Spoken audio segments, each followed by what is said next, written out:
Hey gamers! Welcome back to another DSP video. Unfortunately, we are back to putting the wing shit on a break. It's kind of want to talk about this nonsense a little bit before I get back into that. So yeah, we're gonna go back to dogpiling or stockpiling, I should say. The wings react. Shit happens, right? But I want to talk about this and get it out of the way. I may also go in some other random stuff in this morning show because I want to say he talks about like the banana song in this and other stuff like that. Whatever. So I'll play it by ear, dude. By the way, I kind of like that this thumbs up looks so stupid now. Like look at this. It's doing this. Like it looks more like a hitchhiking thumb than like giving a thumbs up. Like he can't do this. He can't angle it to make it look like a normal thumbs up. It just looks like the Pac-Man ghost is hitchhiking to get out of the playpen, which I understand. Everyone would. Like, it's such a dumb thing. Dude, this dude's backgrounds have gotten so bizarre. Like, remember when they used to be, like, gamer themed, and now it's just kinda, here's some random shit. The only game thing that's related in this fucking picture is the Pac-Man ghost and the Davoom. And the Davoom doesn't really show anything interesting, and it's not really, like, cool. I don't know. It's all just like, yeah, I'm a gamer kind of shit. So whatever. But that's not why we are doing this video. He talks about gamer news, and I I kind of love his little gamer segments because you really see how dumb he is, and it is what it is, right? Let's just get right into it. Here we go. Little bit of news, all A right? little bit of news. The one thing that's a weird piece of news is that there is I love it. He says this is a weird piece of news, and it's just a leak about like Naughty Dog is gonna do. I did not hear about the Last of Us 3 shit. I only hear about Uncharted 5, which is like, like whatever. But it is so funny how he like handles this news on many fronts. It's like hilarious, but this is not like bizarre news. Like leaks happen, whatever. Like it would be weirder if it's like, oh, I don't know, like if Naughty Dog just casually announced these games, like, oh yeah, by the way, we're doing this, and then that was it. That would be bizarre. But it's just like, oh yeah, by the way, we're this got leaked. It's like, okay, that's a little different, right? And he's not, and he did not even talk. He didn't talk about the that Nintendo quote being like incorrect and fake. He did not correct that. He did not talk about the Nintendo news that Nintendo put out false rumors about some of their games. Hold on, like this is distracting me. Okay. Anyways, dude, this green screen is being weird. Like it's not whatever. Whatever. You can see the chair a little bit. It's fine. uh But yeah, he's not talking about how Nintendo put out fake leaks to like deter their announcements being leaked. I mean that came alongside them being supposedly upset that games got leaked, but at the same time they said some of the projects that were leaked were fake news. So that's interesting, and yet he didn't talk about that. He didn't talk about it because I guarantee it's gonna be, well, it's a nothing story. Oh, so things got leaked, then it was fake. But it's like, you're not looking at the nature of it. It always is like there has to be some kind of payoff for it to be news or something, right? I don't, whatever. Okay. a buzz or a rumor coming out of all places Naughty Dog, all right? Why is that bizarre? Of all places, Naughty Dog. What? They might say Naughty Dog, like they completely fell off after Last of Us 2. Oh They were my supposed god. to make and This is dented as fuck because like I would argue people would said Naughty Dog fell off, like I want to say like 3 Uncharted's in, maybe 4, maybe around the 4th one. But by that time, people were kind of like already tired of Naughty Dog because they were not doing anything else other than like movie style games. And when I say movie style, I'm not talking about like cutscene length or whatever. I'm just saying like, realistic adventure shooters, that kind of game, not like, whatever. You know what I mean? Uh like that is kind of where people were saying that they fell off. Like they're not doing anything like whimsical like Crash Bandicoot or anything different, and they've just been doing sequels a lot. That's kind of where people started saying that they fell off within those games. He's saying that it fell off because Last of Us 2 was like not a well liked game, and it's like there were people who liked the game. Like like the game.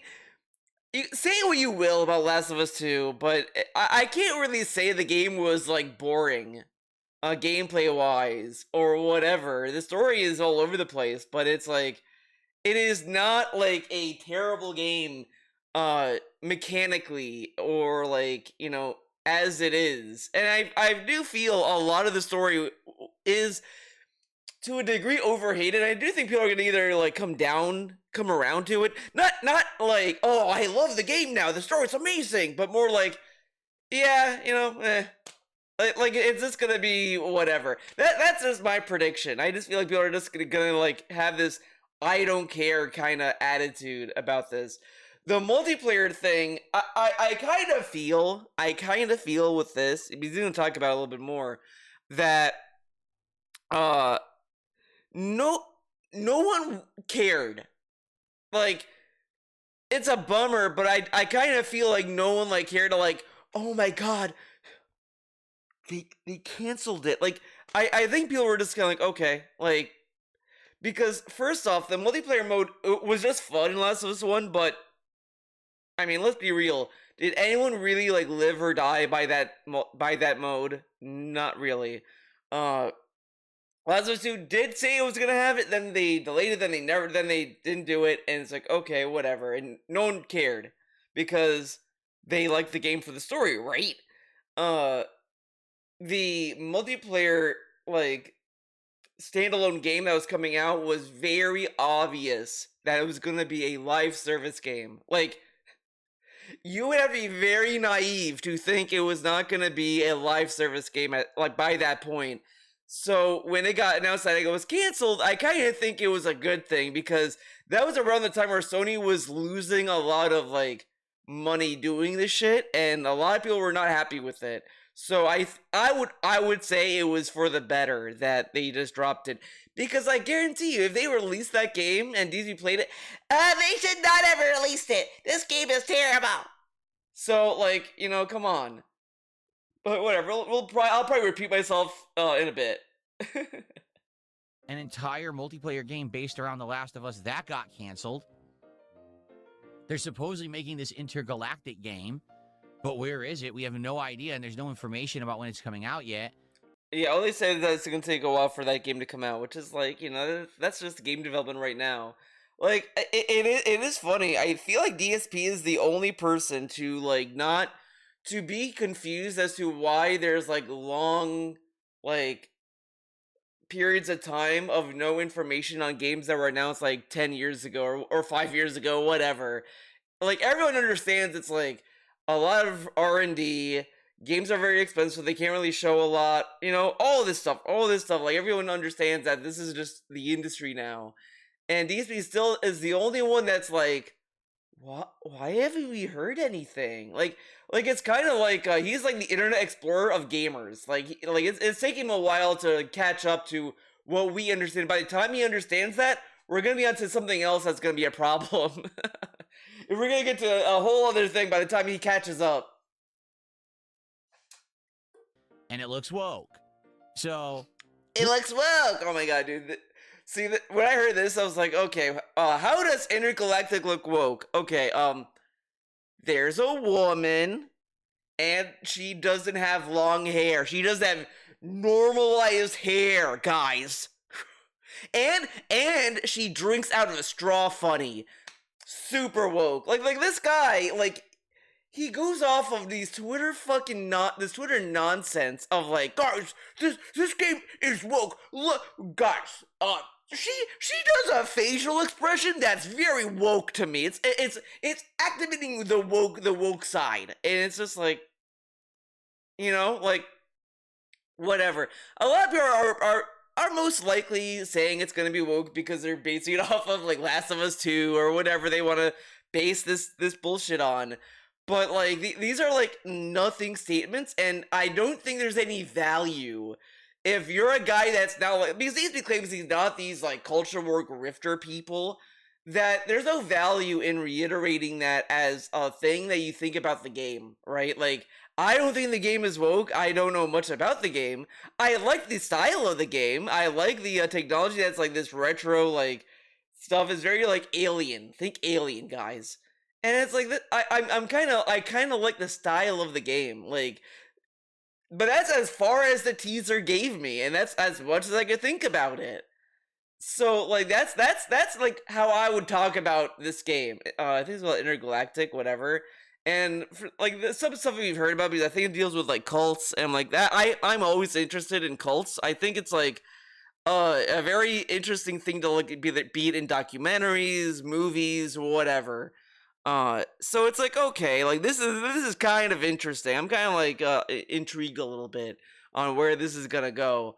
But DSP's reaction is, guys, people are saying it's woke. That's all we know. It's like, why are they saying this? Like, the people who are saying it's woke are not really like, informed gamers, I'll say. But anyways, let's continue. Who really cares? Who really cares? It's a good question. But the rumor that came out this Wait, what? information about when it's coming out yet, and it looks woke. So, who really cares? It's a good question. This is bullshit. He's saying this because there's nothing coming out.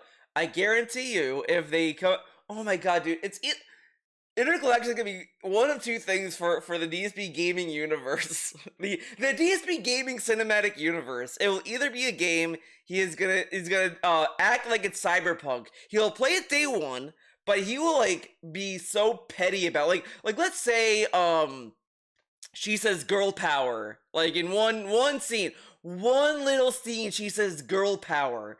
That is gonna resonate with him and be like, yeah, girl power. Okay, this is bullshit writing. Neil Druckmann, he's at it again, and like bullshit like that. And that's what it's gonna be. Like if there's like one boss that like kills him one time, he's like, oh, bad game design. Look how bullshit the game design is, guys. Like it's gonna be like that kind of petty bitch ass nonsense that the game's gonna go down. And he's gonna hate it, then he's gonna finish it, then say, this game is terrible, it's stupid. And that's what he's gonna do. He's gonna play it wanting to hate it and join a bandwagon. but will always assure us he is being fair. So if they can go that route, or he's gonna actually be a little bit hyped about it when he sees trailers of it at like game events or whatever. It is kind of funny. I just realized even back then when he was like, yeah, man, I don't watch trailers. I go in cold. He still watched trailers because he'd watch E3 and then know all this information and all this stuff. Like he always says he goes in cold, but he doesn't. Like even by his own like admission and stuff like that. I'm not talking about like, oh, people told him behind the scenes about this and that. I'm saying by just, if you're like a DSP viewer and you only watch what he puts out, his own content debunks him. It's really funny. But yeah, he's gonna either like hate it like Cyberpunk, or he's gonna start hyping it up because like he's gonna vibe with the hype. And it's a AAA studio, and this that, or he's gonna do a third option. He's gonna say, "Guys, this is a make or break game for Naughty Dog, like Starfield.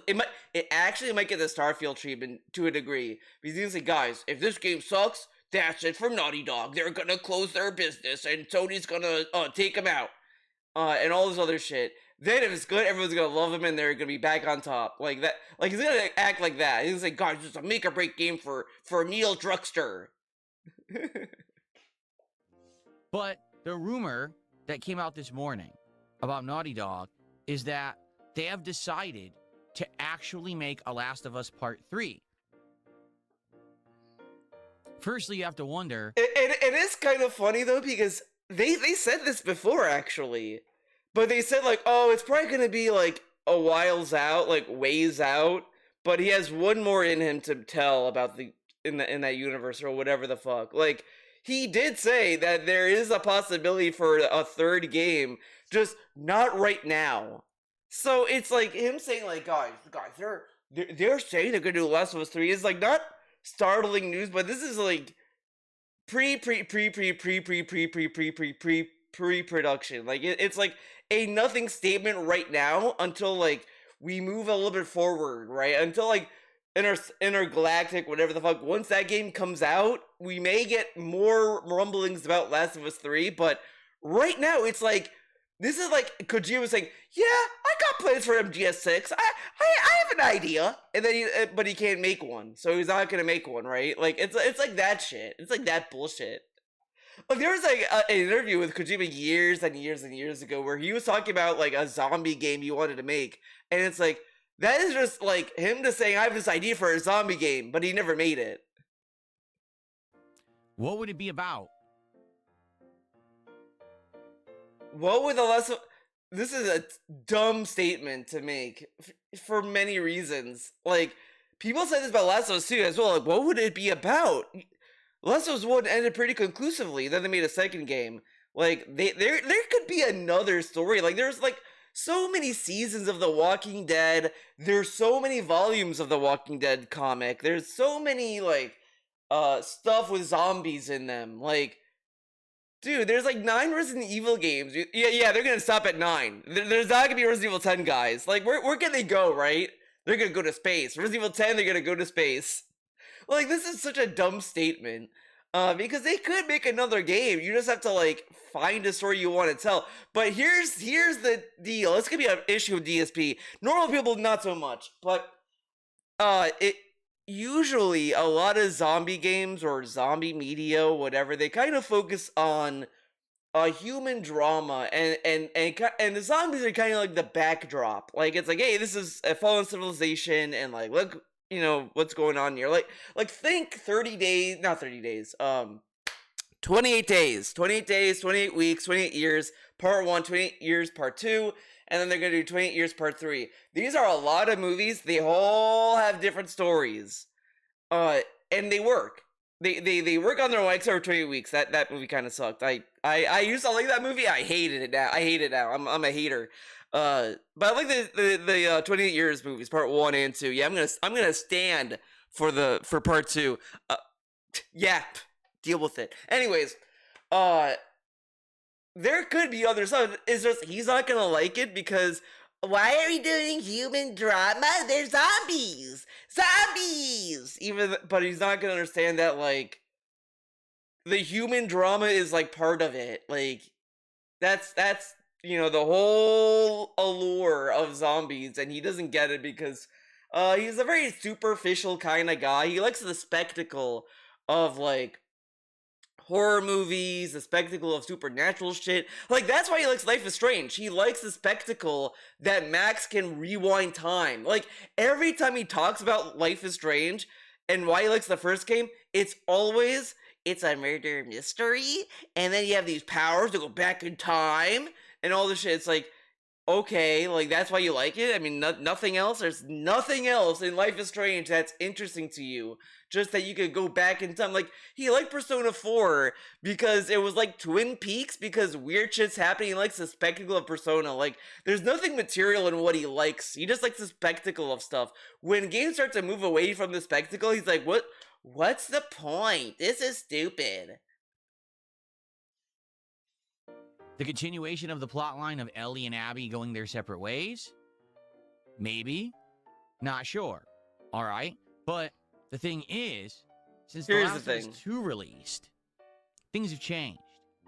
Okay? When The Last of Us 2 released in 2020, the world was a different place. We were in COVID lockdowns. The Black Lives Matter. This melts my brain every time I listen to it because it's like Like it is so insane. Like this is like your grandma like watching Fox News with max volume. They're gonna like see the world as a different place. They made the green M&M sexy? What the fuck? Like, and they're like, oh my god, grandma, shut up. It's just an M&M, relax. Like god damn, dude. They're just making a video game. It's like, guys, COVID and Black Lives Matter. That went into the game development. Like that. What's the correlation? Like it's so stupid. It is such a dumb statement. And the thing, the reason why I always do a video about him talking about Neil Druckmann or stuff like this is because it is like so funny to me that he like like he treats like the woke movement as if it was an actual like thing, like an entity that was like taking over, and we had woke guards walking around making sure we said the proper pronouns or whatever the fuck. It's like insane when like there's all this other shit going on during that time that was woke and not woke or whatever. Like this dude it's ridiculous, and it's so like disingenuous coming from him. Just childish nonsense. Guys, the world was different when we had COVID. Like this didn't affect anything other than how games were made or whatever. Like the story probably would have come out the same way 20 years ago, 20 years in the future. Like that's like the story had nothing to do with like no one on the team was like, guys, I was in lockdown and I was thinking about revenge the whole time. I was thinking about revenge. Like, come on. Lives Matter movement was hugely prominent. And it also just fundamentally doesn't make sense when you think about it, because he says that Last of Us 2 once was part of a feel-good movement. And I'm just like, dude, like there's so much violence and misery in that game. Like, where was the feel-good movement about that game? Like, if anything, like, dude, he talked about how Neil Druckmann was like, guys, we don't want you to have fun with our game. We want you to feel emotions and this and that, which is like, you know, stuff like that you say if you think you're an artist and you're like, I want my piece to evoke emotions. But when you say it in a realm of a video game, it's like kind of like it sounds very silly. Again, like, you know, it's whatever. But at the end of the day, like, look, coming from him, he keeps talking about how games are art and this and that.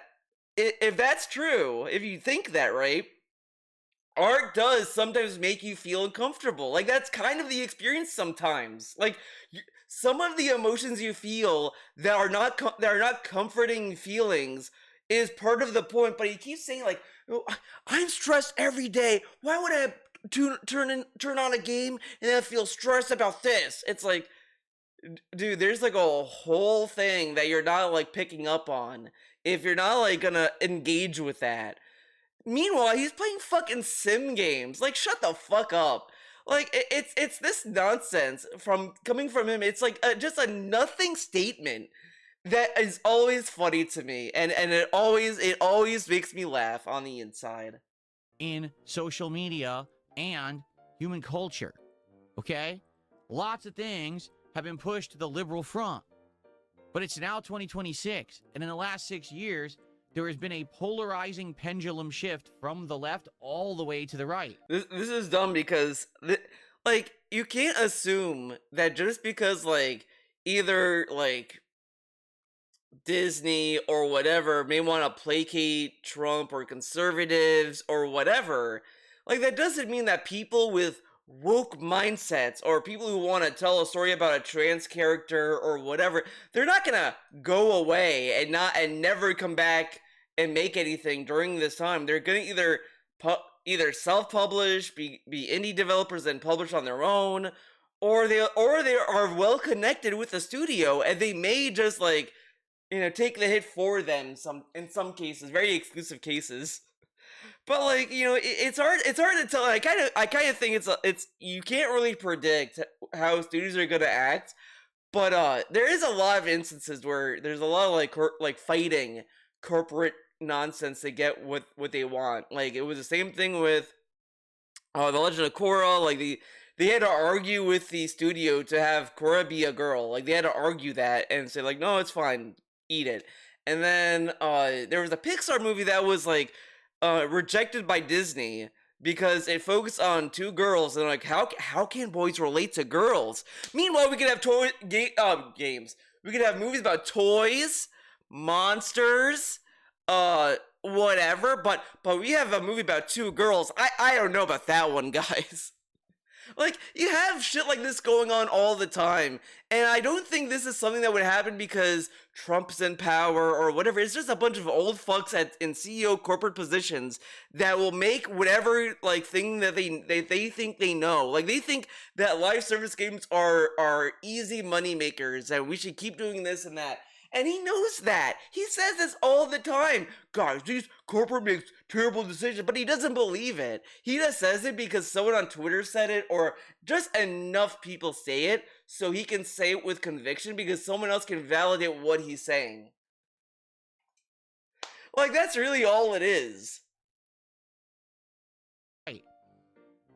Meaning, games that attempt to be woke, like The Last of Us 2 most definitely attempted to do. How did it try to be woke? I mean, the only thing that it tried to be woke was it had one character that was a trans character and Abby was muscular. But Abby being muscular isn't really woke in the sense of like there was a very like poignant reason why she was like buff as fuck. Like it was the same reason why Carissa was buff as fuck in Resident Evil 5. They both hated this one person in their life and they wanted to kill him. Like, that's why both those characters were like, muscular. Because that's an easy symbolism you can have with a character. Like, oh, you want to visualize a strong sense of revenge and hatred or whatever. Make the character strong and have them, like, be very, like, have very strong feelings against the main villain or a character, right? Like Chris against Wesker, Abby versus Joel, like you know, that kind of shit. Very easy like thing to kind of pick up on. The other character being trans, like that made sense in the game's universe, and I don't think that was even a stretch to have that character. Like it's a very believable thing, even within the game's universe. Whatever, like that's it. Like was it woke because there was lesbians? Like okay, I mean they exist. They're real people. Like it's like these are not like things. And he keeps saying that like, well, I don't mind a character. Like boot up like Last of Us 2. When did like Ellie and her girlfriend? I forget her names. Uh, look into the camera and says, "Guys, we're lesbians." Yep. Deal with it. Like there was like only one scene, but that's like a whatever scene. Like it's not even that wasn't like crazy. It wasn't like oh my god they're pushing their lifestyle down our throats. It was just like hey, this one guy in this one like camp was being a dick, and that was it. Like that really like you know it's not a big deal because there are people who are assholes. Like whatever. Okay. Aren't doing well anymore. In fact, they are failing. How are they failing? Completely flopping. So, is Naughty Dog... I love he says like these woke games are flopping. There were other games that people were yelling were woke that did pretty well for for the game and all this other stuff. But again, like this is when we decide to care about game sales and not about the games themselves. Like because like that's always great when you love games so much you just have to talk about how the game sold. Like obviously. Going to actually attempt this again? And are they thinking that by the time that they finish The Last of Us Part 3, that maybe the pendulum will be swinging back left? But The Last of Us is not inherently a woke franchise. Like, everyone loved The Last of Us 1. And that was also during the woke era when you think about it. But when you look at, like, Last of Us 2, it's like, yeah, okay, people were going to say it woke for dumb, nonsensical reasons. Like, it's just kind of like, whatever. And then they were saying that the woke liberals liked it because of other nonsense, I guess, or whatever. But it's like, people are going to like games that they don't like regardless. And they say it's woke because of just media perception and nonsense. And it's like, why listen to people who cry about that? Like, unless you're gonna make fun of them. Yeah. It very well could be, because these games don't get made overnight. It could be another 5 years for this game to come out, and by 2031, maybe everything will have swung back again. Okay? But here's the funny part about all of this. Okay, all right? what's the funny part? The piece that people seem to be stumbling over is that the leak or the news rumor is that The Last of Us 3 will be coming out. However, Naughty Dog does have 2 other projects that they're working on first that will come out before Last of Us 3. The first being Intergalactic, which we all know. They're already making that one, so we know that that one's coming out first. But also, apparently, they're making Uncharted 5. I could almost promise you at some point when Last of Us 2 came out and till now, between these 2 periods, this dude was like, "What? Why are they making Uncharted? Well, they should make Uncharted games. You love Uncharted." I'm sure he bitched about Naughty Dog not making brand new Uncharted games. And honestly, you think, like, I like he's confused about this. Dude, it ended with, like, them having a daughter. You don't think maybe their daughter could become an adventurer too? Like, it's kind of, like, silly that he's not, like, understanding that could also be a possible story. That the daughter picks up the mantle of whatever Nathan Drake was. Like, it's not that big of a leap. Like, Uncharted 4 could literally be the ending of Nathan Drake's story. They didn't see anything about his daughter. Or Chloe, for that matter. Come on. Uncharted 5. That's mind-blowing and head-scratching at the same time. Why? Well, Uncharted 4 ended on a high note. A positive end for the series. Essentially, Nathan Drake and Elena, they ride off into the sunset as a family. They have a daughter now who they're teaching about archaeology and things like that. And it just seems like that was the perfect way to end it. Yeah, and then the daughter can then become an adventurer. Like, he just said a motivation for why the daughter could be an adventurer. He just said the motivation right there, and he doesn't notice it. Was there Uncharted content afterward? Yes, but it was a standalone DLC featuring 2 of the side characters going on an adventure together. And they could also be, well, the other woman, not Chloe, wasn't she like a main antagonist in Uncharted 4? Like, to say she was a side character is kind of like silly. Like, I mean, she wasn't a final boss, but like, to say she's a side character, I think is kind of like a downgrade from what she kind of was, because she had presence in the story. Like, she showed up multiple times. Like, Sully is a side character. Nathan Drake out of it because that made sense. He's already had his epilogue story, per se. Okay? So, Uncharted 5 sounds very bizarre to me. You know what this reminds me of? Indiana Jones and the Dial of Destiny or whatever. Well, you already had your happy ending. Wasn't the Crystal Skull thing he's talking about? Did you see Crystal Skull? He got married. That was the happy ending that everyone wanted. What? Why is there another movie? Is he confusing the movies? I think he switched the 2 movies, because Crystal Skull is the one that people hate the most because it's the most recent movie. The Dial of Destiny, I think, was before that. I have not watched the Indiana Jones movies, so but I know for a fact Dial of Destiny is not like the latest movie. No way. It was Crystal Skull. I know that for a fact because that was the only Indiana Jones movie I saw.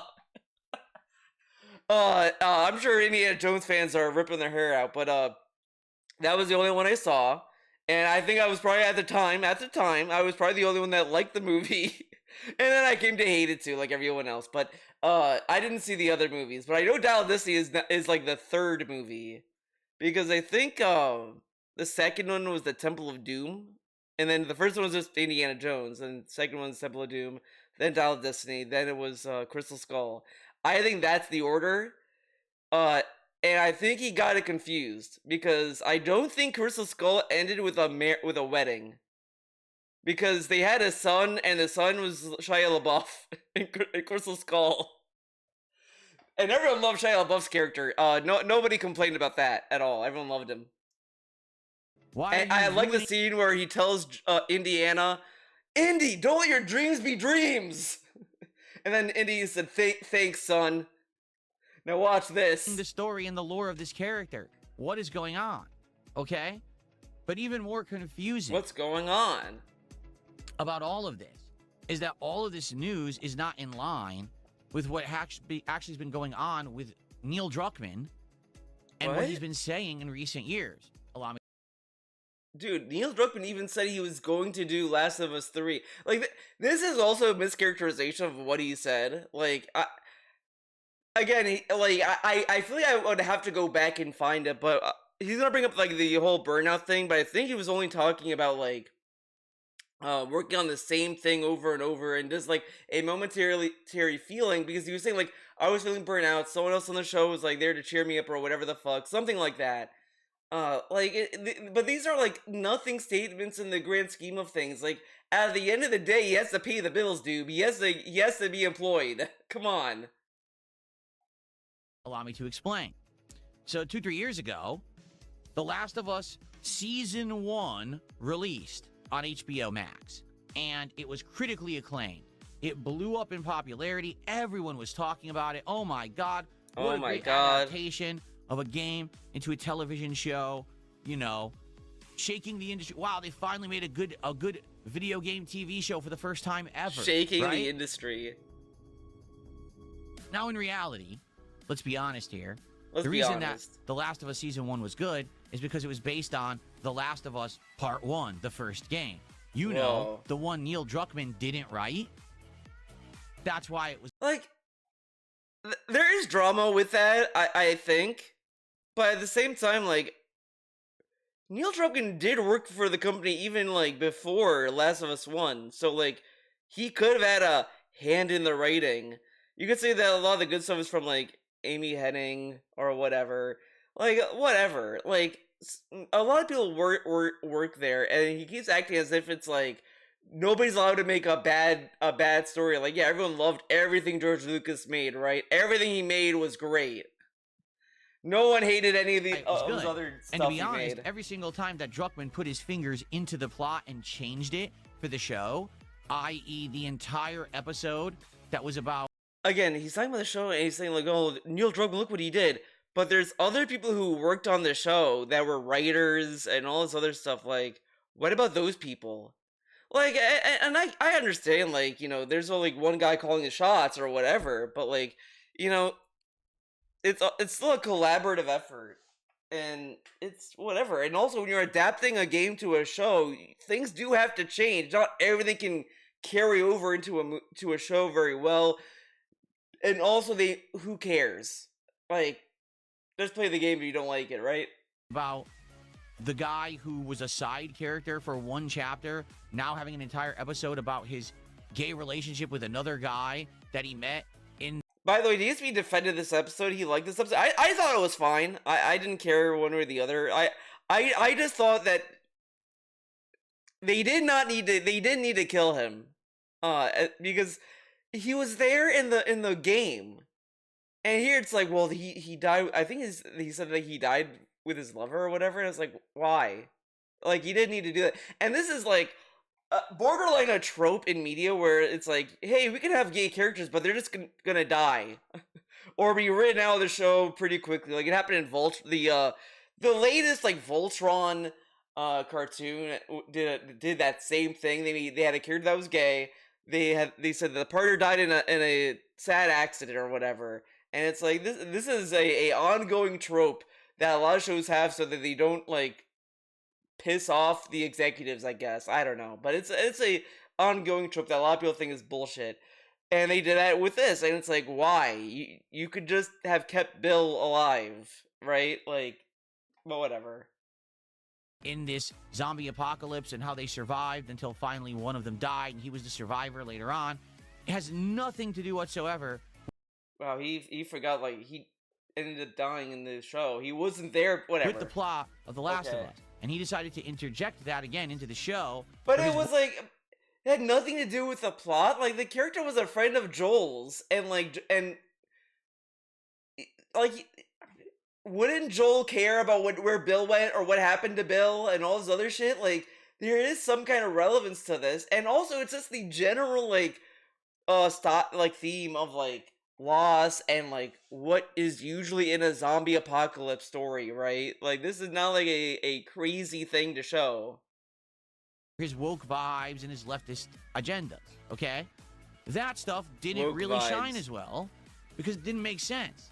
But everything that But it did make sense. I mean, even in the game, they alluded to Bill having a gay lover or whatever. The show just wanted to show you that and wanted to show them how they were before or during whatever.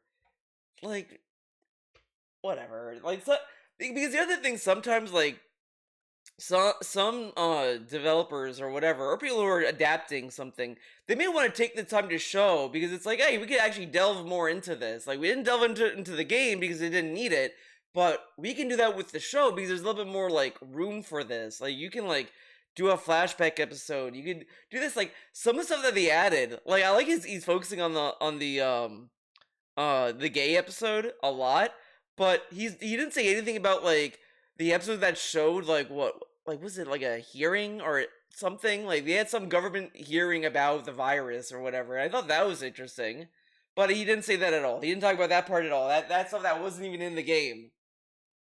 that he stuck to the plot of Last of Us 1 for worked well, and that's why the show was so praised.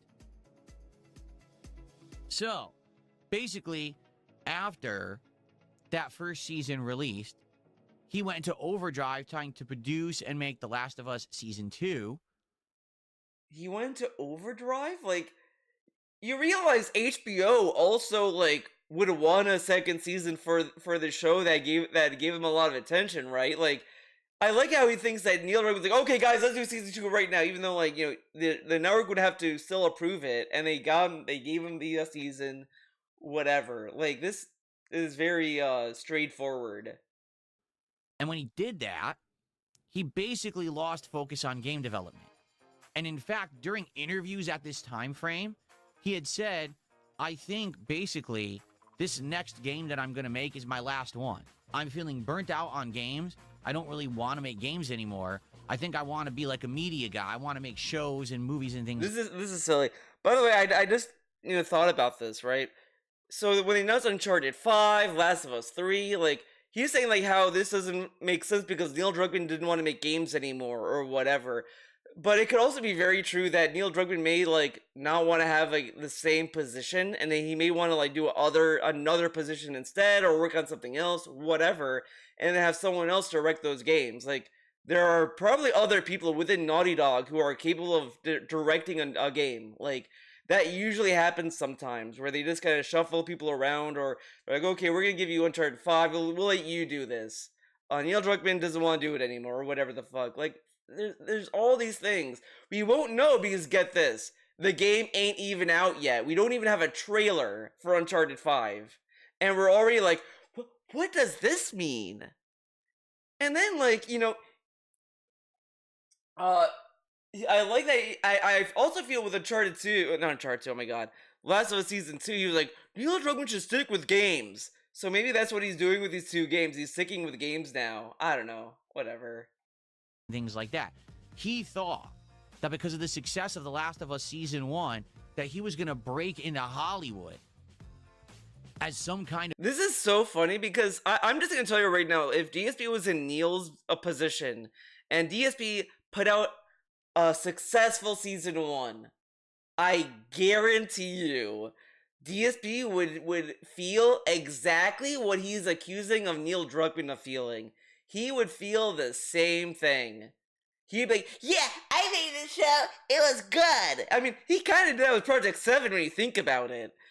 So, like, I mean, that's where the line, all the stuff that was funny, I wrote it. That's DSP right there. I mean, say what you know about Neil, because I mean, I think there was some drama between Neil and Amy Hennig, but was Neil as direct as DSP was with the I wrote it kind of thing? I don't know. kind of either a director writer, producer, whatever. Okay? What does he think a producer the funny does, part by about the that way? was, it couldn't have been further from what really happened. Hollywood rejected him. He tried to go to red carpet premieres. He tried to be part. Hollywood rejected him. Dude, Hollywood didn't do shit. First off, like, this is a first show for him. I mean, if anything, he would be more like accurate if he said Hollywood didn't care or whatever. But to say Hollywood rejected him is kind of insane because he just started. What guy does one thing and then suddenly explodes in popularity? Hollywood is throwing themselves at that person's feet. Not a lot of people. Usually it's like a couple movies before they start like celebrating their existence. Like a good example of this would be Emma Stone. She was in like Easy A, these dumb like teenage comedy movies. And look at her now. Now she's like a respected actress, unless you're Paramount and you have terrible taste. But she's a well-respected actress now. Like, she didn't get well-respected overnight. She had to like put in the work and get the roles to get to that point. Neil Druckmann cannot get that overnight. Just because he had one good season doesn't mean that Hollywood was gonna suddenly accept him. He has to do more work. The red carpet like photo he's talking about was like a random photo that like nobody cared about or whatever. It was some like other thing that was like up to like, whatever. But even then, who cares? Like I'm sure you can find awkward photos of anybody that worked in this industry at the red carpet and be like, oh, look at this person. And they're like, that's what this is. It's like, oh, this guy went to a red carpet and he didn't get any attention. Okay, so what? Like, Be part of the discussion of up and coming, directors and stuff. Hollywood did not like this guy at all. Okay? where is this coming from? Where in Hollywood did they say, guys, this Neil Druckmann guy, he's a problem? Nowhere.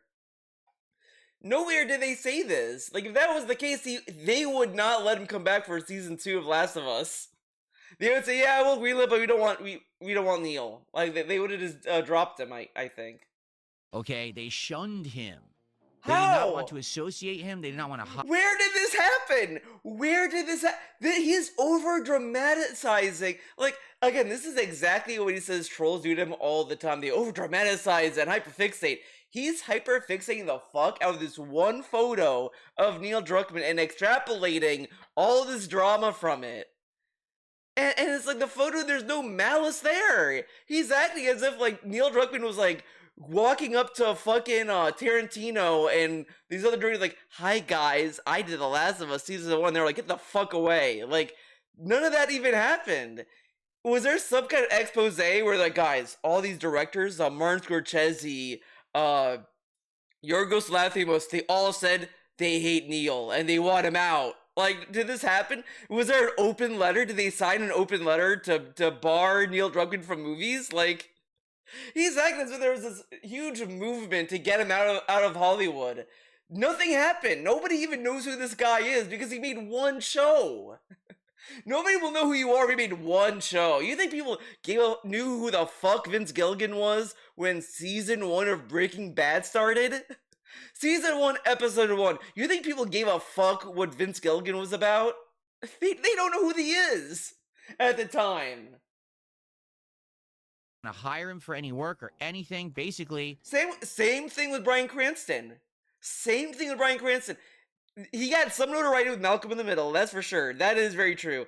But he got like more acclaim doing Breaking Bad. Like now he's like a highly sought actor compared to where he was like before. I mean, he even said like he did Breaking Bad as like why not? Whatever. Like he kind of like just did it to do it. Because he could have retired on the Malcolm in the Middle money. Like that was retirement money for him. and he did Breaking Bad. And then now look at him. Look at him now, Phil. They were like, this guy is an outsider, and we could tell he's a poser trying to get in with us, and we don't like him. Oh my, when did this happen? Oh, he's a poser. Like, are we in high school? Like, this is high school shit. Like, if you need any evidence that DSP has a mind of a child, look no further. This dude is operating on high school kid logic. Oh, this guy's trying to be a poser. He's not sitting with us at the cafeteria table. Get him out of here. Bully him away.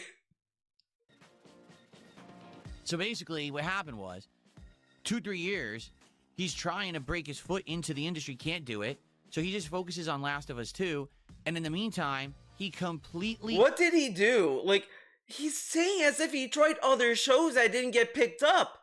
But he only did Last of Us. What other shows did he try, Phil? Like, you can't act as if he tried to do other stuff when he didn't try other stuff. Like, and also Hollywood is not an easy industry to crack into. Like, this dude is, like, making it so dramatic because he wants to make fun of Neil in a very specific way that he would be upset if people did it to him. Phil is trying to crack in YouTuber. The Last of Us multiplayer game. Despite the fact that... Because look, when that game was announced, the actual, like, multiplayer game was announced, look at what was going on in the industry. And look at the all this stuff about how people react to live service games. Like, it's very clear that they probably canceled it because it was the developers was some amount of money, and they're like, okay, well this is probably not gonna sell because people don't want live service games, so they canceled it. And you can argue that was the right move. Look at Concord, right? Like, come on. Like, whatever, okay. Game developers have come out and outright said it was close to being completed. That's like every game that gets canceled. Like, this, like, games get canceled so many times. There's games that you haven't even heard of that got canceled. Like, shit happens in development. You just can't control it sometimes. And this guy is like, yeah, this game was about to be finished. Yeah, but would it sell? You realize that they may cancel a game because they think that it may not sell, right? Like, because they probably saw the rating on the wall that people probably wouldn't want a live service game, especially from a game that was like a big rambunctious game, right, or whatever. He just gave up on it and canceled the whole thing. So how do you know it was Neil? Do we even know whose decision it was to cancel it? Well, like, he's saying as if Neil personally canceled it. Do we know it was Neil or was it Sony? You realize that, like, with that Pixar movie that got canceled, it was a news story because they were saying that usually, like, Pixar usually is able to make these decisions on their own. This was the first time Disney stepped in to say, no, we're not doing this anymore. And it's like, kind of like, you know, there you go. There you have it. All those years that people were looking forward to it, he kept promising it. And in fact, it's a broken promise. Because if you actually remember, The Last of Us 1 had multiplayer.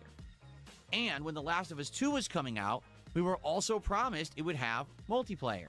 But then, only like 6 months... Remember, guys, this guy who always says life is not fair and all this stuff, when he promises stuff that doesn't come through, life isn't fair. He promises the Halloween costume, and then he got sick and he canceled it. And he delayed it to next year. And then this guy's like, yeah, this guy canceled this. And, like, I mean, that's not a good example, I guess, because he did give us the costume a year later. But that's very questionable if that was even honest. Think about it. But he has made promises like DSP asks it. Where is it? Where is DSP asks it? He promised 3 shows. The DSP versus the Internet show, the long form reaction of documentary show, and DSP asks it. Only 2 of those shows made it to fruition. Where is DSP asks it? Where is it, Phil? Overpromise and under-delivering as usual. But man, but no, guys, he did it because he had to. The market couldn't bear it. But when other people would cancel it because, you know, maybe it wouldn't be financially sound. Why would they do this? And I know for a fucking fact that game will come out. DSP will play it for a week, drop it forever.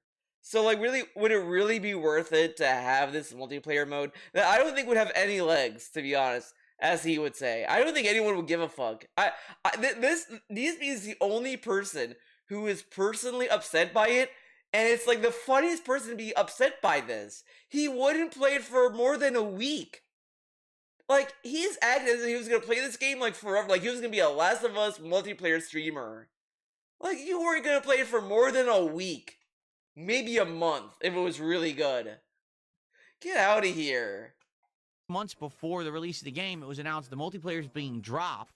It will not be part of this release, but he's going to make a full-on multiplayer game later, only for it to be canceled. So it's broken promise after broken promise, you see? But So things Last of Us 2 happen. comes out, flops. Way less views than Season 1. Okay. If you was talking about the game, that was bullshit, but of course the season was gonna flop, because first off, he says that everyone loves Season 1. That's not true, I don't think. I think they liked it at first, but I think by the end of Season 1, they're like, yeah, we don't like, this show wasn't that great. And I don't think we'll care for Season 2, because it was an adaptation of a game people didn't like. Like, come on. Come on. Like, hello? Okay? Critically panned, bad writing, bad plot, people making fun of the actor. Why? Because the actor who plays Ellie, now it's come to find out, wasn't just a girl when they filmed Season 1. She's an actress who actually has a physical condition where her body isn't really Are you growing being or ableist, aging. Philip? So she endlessly looks like a little girl. And she always will look like a... I'll be honest, like, I didn't care for the actress for Season 1. It was like, whatever. I thought she did fine in Season 2. I thought her performance was fine. The stuff that people are, like, complain about, like, I kind of get it. I kind of get it, to be fair, but I will immediately throw out your opinion if you show me that one photo of her where it's like it's a freeze frame of an action scene that of course is gonna look unflattering. Like, it's like, look at this, she's freaking out and she's fine. It's like, you're taking a image out of context and then judging a performance off of a still image without the scene in context. Like, I watched the scene because I watched Season 2, and it's like, yeah, she was like running because she didn't want to get killed, like, whatever, and shit happens, whatever, it was in the moment. So when I saw that image, it's like, yeah, this is like a dumb fucking thing to base an argument on. Like, if you're gonna say she doesn't like look the part in Season 2, I kind of get it on like I kind of get that argument, but when people use that stupid image as evidence, or like, look at this, it's like, yeah, you're an idiot. Like, I'm sorry, I hate to be the one to tell you that, but that's not a good like basis for that argument. That image is not a good basis for that argument. Anything else? Like, because I kind of get it, but I think the performance does all the heavy lifting for me, because it's like, okay, like, it works for me. Look like a little girl for her whole life, pretty much. So Season 1, it fit because that was supposed to be little girl Ellie, but Season 2 was supposed to be young adult Ellie, right, in her 20s or whatever. And I think the argument, like, on one hand, like, on one hand, though, like, they probably wanted continuity with the actress, because if they just recast her because, oh, she doesn't look the part, like, that's throwing away a lot of the chemistry that you build with your cast. Like, it just wouldn't work. Like, it'd be a gamble. Like, it may work out, but it also has an equal chance of not working out, because you can't just base a character or casting on just looks. You have to also base it on performance. And they probably liked her performance and were like, well, we can't really like separate this character because like she's ingrained with Joel, whatever. Like, there's a lot of stuff that's like that goes into this. It's not that easy as like, it doesn't look the part, get her out, get something that looks like her, there we go, problem solved. Like, whatever. Looks exactly the same. So it's a little girl running around murdering adults, which makes absolutely no sense whatsoever. It's absolute nonsense. Okay, so everyone just completely made fun of it, destroyed this thing, saying, what a horrible show. So there is... I think that I want to hear this again. Absolute nonsense. Okay, so everyone just completely... looks exactly the same. So it's a little girl running around murdering adults, which makes absolutely no sense whatsoever. It's this is Okay, this is a dumb statement on, on so many levels. Like, yeah, you see this little girl murdering adults. Okay, Ellie killed people in the first game too. Like, he's acting as if like Ellie was a baby in Last of Us 1, and it's like, and like it would be ridiculous. Like, it made sense regardless. Like, what the fuck are you talking about? Like, this doesn't even make sense. It like in a vacuum of what he's talking about. Like, this is like clearly he didn't understand the criticism that people had with it. Like, because it's straight up like, look, she doesn't look the age. That does make that criticism on its own makes enough sense. DSP didn't understand that criticism. It was too subtle for him, and he thought that that she looked like a child, and her killing people didn't make sense when it does, when that would also would make sense in that situation anyway. Like, whatever, okay. It's absolute nonsense. Okay, so everyone just completely made fun of it, destroyed this thing, saying, what a horrible show. So there is a season 3 coming, only because they didn't finish the plot of The Last of Us 2 in that season. So there's only one more season coming, and they're outright saying that's going to be it. Like, the show didn't do so well in season 2. Oh my god, see how much drama he's like stockpiling on this? There's no third game that they could actively adapt from. Why would they already greenlight a 4th season? Like, that would literally make no sense for an adaptation, unless they were going to openly say this will be its own timeline. Which, if that was the case, then why didn't they change season 2 a lot more, right? Like, why would that have to adhere to the general timeline? Because some of the changes are like minor changes in the grand scheme of things. So it's like it could follow the same timeline as Last of Us 2 and the same events with some tweaks. But if they were just gonna invent a whole new season, then why not just completely change the second season from top to bottom, right? Take what worked and kicked out what didn't work, right? Whatever.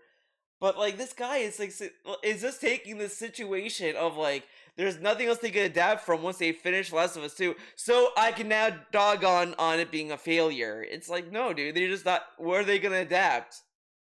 There's nothing else to adapt. 2, there's no way they're going to extend it past season 3. This will be the third and final season for The Last of Us show. Because he's gonna look very silly if they do this third game and then HBO announces a 4th season of Last of Us. He'd look really stupid. So correct? Why am I talking about all this? Well, because as I said, Neil Druckmann was saying in interviews just a couple years ago, I'm burnt out on games. This multiplayer game will be my last one, and then I'm moving on. But what happened was Hollywood rejected him, and The Last of Us Season 2 flopped miserably. So because of that, guess what? He's back. He's homeless. Now we have Uncharted 5 coming out, apparently, and then The Last of Us 3. He was already working on a game. Like, and when did Neil Druckmann say he didn't want to make video games anymore? He just said, like, he was done with Last of Us after 2 or whatever. He said there's... What? No, actually, no, wait, Neil Druckmann even said there's one more story he could have for Last of Us. He openly said that. He's like, oh, I have one more in me. And then that may be it. And that was in regards to The Last of Us. Nowhere did Neil say he was done with making video games. Like, DSP's extrapolating a lot from this out of thin air. 3. And this never would have happened if this guy had gotten into Hollywood. So it just shows, sadly, this guy has no passion for what he actually does. This oh my god. I gotta hear this again.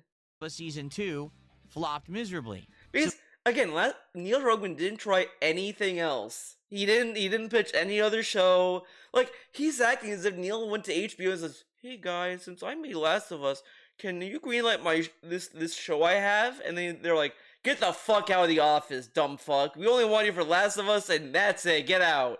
Like, when did that happen? When did that drama happen? It didn't happen. he's extrapolating from like these little like stories and interviews, and then like adding other spices to it that didn't happen. This is again stuff that he says that the trolls do all the time, and he's doing it to Neil Druckmann. He's adding so much nonsense that I do think if Neil Druckmann were to hear this, he'd think that this guy's insane. He'd be like, "Geez, I didn't say this at all." So because of that, guess what? He's back. He's Now we back have Uncharted 5 coming out, apparently. again, and we don't even know who's working on these games. Like, we don't even know if he's even working on them. Like, it's so funny to me. He's talking about this as if we know for a fact Neil Druckmann is working on this, or he's the only one in Naughty Dog that's working there, it seems. Like, where is this, like, authority coming from? How does DSP know Neil Druckmann's the only guy working on these games? And then The Last of Us 3. And this never would have happened if this guy had gotten into Hollywood. So it just shows, sadly, this guy has no passion for what he actually... How does he have no passion? He's working on games. I love his like, and even okay. Let's go with this stupid dumb fuck theory he has that he tried to get into Hollywood and then they rejected him and they ostracized him. They put him on a blacklist. They kicked him out. Uh, and then he said, "Oh, I was burnt out." So he can't be reignited to have passion for games.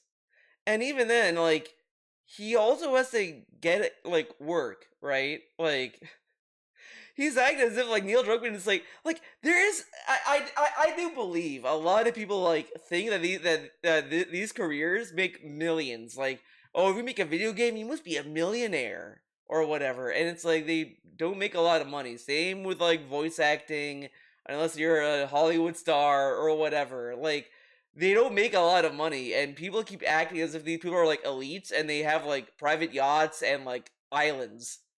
And that's not like true unless they're Hollywood, right? Right? Yeah. But like, where is this coming from, dude? Come on. he actually does. He just wants to be prominent in some way. He wants to be known as a big shot. That's why he's doing it.